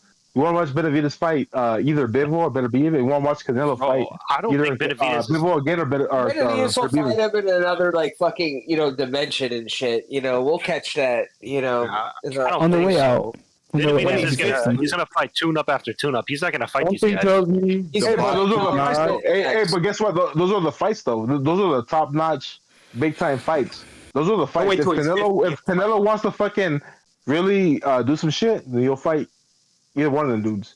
And then Beterbiev wants to do some real type shit. Smith next. And Benavidez needs to step back like a fucking bitch, bro. That fool's. Well, that's what. Well, he's gonna continue acting like a bitch. Callum Smith is on deck. Yeah. He needs to fucking challenge. I had a feeling that was gonna happen, man. No way. Is that really gonna be the next fight? I think so. I'm just from like the scope of it, just looking at it, he's not gonna fight either of those two dudes. And guess what? He's not gonna get Canelo either, is he? So what the fuck? So what's left? That guy just fought. He's gonna fight him. Either that or either that he can rematch the one guy he just beat, which I doubt he's going to do that. So he's gonna move on. It'll be better. You guys, I don't know about you guys, but I can almost see a scenario where Benavidez is thrown in there against Bivol. Maybe make it competitive and edge it out on the scorecards. One of those. Wow, you think so? Hear me out. One of those controversial decisions, meaning some people are going to feel like he lost that fight, and maybe rightfully so. And he becomes more appealing to a Canelo because they always throw in Benavidez' name. Saudi Arabia? Was he there? Yeah, he was there. Mm-hmm. Yeah, he didn't go into the room. No, he was there. We saw him. Talking to Turkey. I'll speak right now. I feel like he was there, bro. Benavidez, he's too squared up and he gets hit too easily. Yeah, but who cares? Never get knocked out. Who cares? He really does. Like I know it's a joke, but he does kind of fight like a mummy. Yeah, well, that's why he RoboCop. shoots his right hand so quick. You're right, Shazard. Like he's really square. That's why the right hand gets on you so quick. I don't know if that shit will work on Bivol. He's I don't think it'll work. Smart for a guy. He's pretty smart for a dude that fights that square. It's like that shit is not gonna work on Bivol, bro. It's too telegraphed, dude. It kind of reminds me of Smith for Jr. the higher elites. Yeah, it's gonna be telegraphed. Hey, recognize. Let me say this, bro. I honestly think that the most interesting fight would be a Benavidez versus Beterbiev. I think their styles, the way they fight. Let's say that Benavidez could take, which I don't even think he could take, but who cares? Let's say he could take, right? Beterbiev is his strength. That's a great fight. That's a great fight, man. I want to see that shit. Am I alone? What's up? No, we hear you. We're just in dead air. Someone say something. Yeah, come on. We should end the show now. I think it's time to go home. Time to go home. It's been 2 hours and 39 minutes. We'll have another show tomorrow or something. But anyways, you guys can stay here and keep talking if you guys want. I'm gonna bounce. Gotta bounce. Thanks for the show, Bucho. Yeah, no problem. Thanks for showing up. Thanks for showing up. All right, everybody on YouTube. Yeah, let's cut it short. Let's not drag this shit up too long. 2 hours and 40 minutes. It's pretty good. Yeah, it's a wrap. It's a wrap. That's right, in the chat. We'll have another show probably tomorrow or Monday. We'll try to do an open lines. And I'm thinking that we should bring back the BDA comités. I think we have some good rivalries building up over here, so we should take advantage of that. What else? That's pretty much it, guys. Have a good night. We'll see you next time. Take care.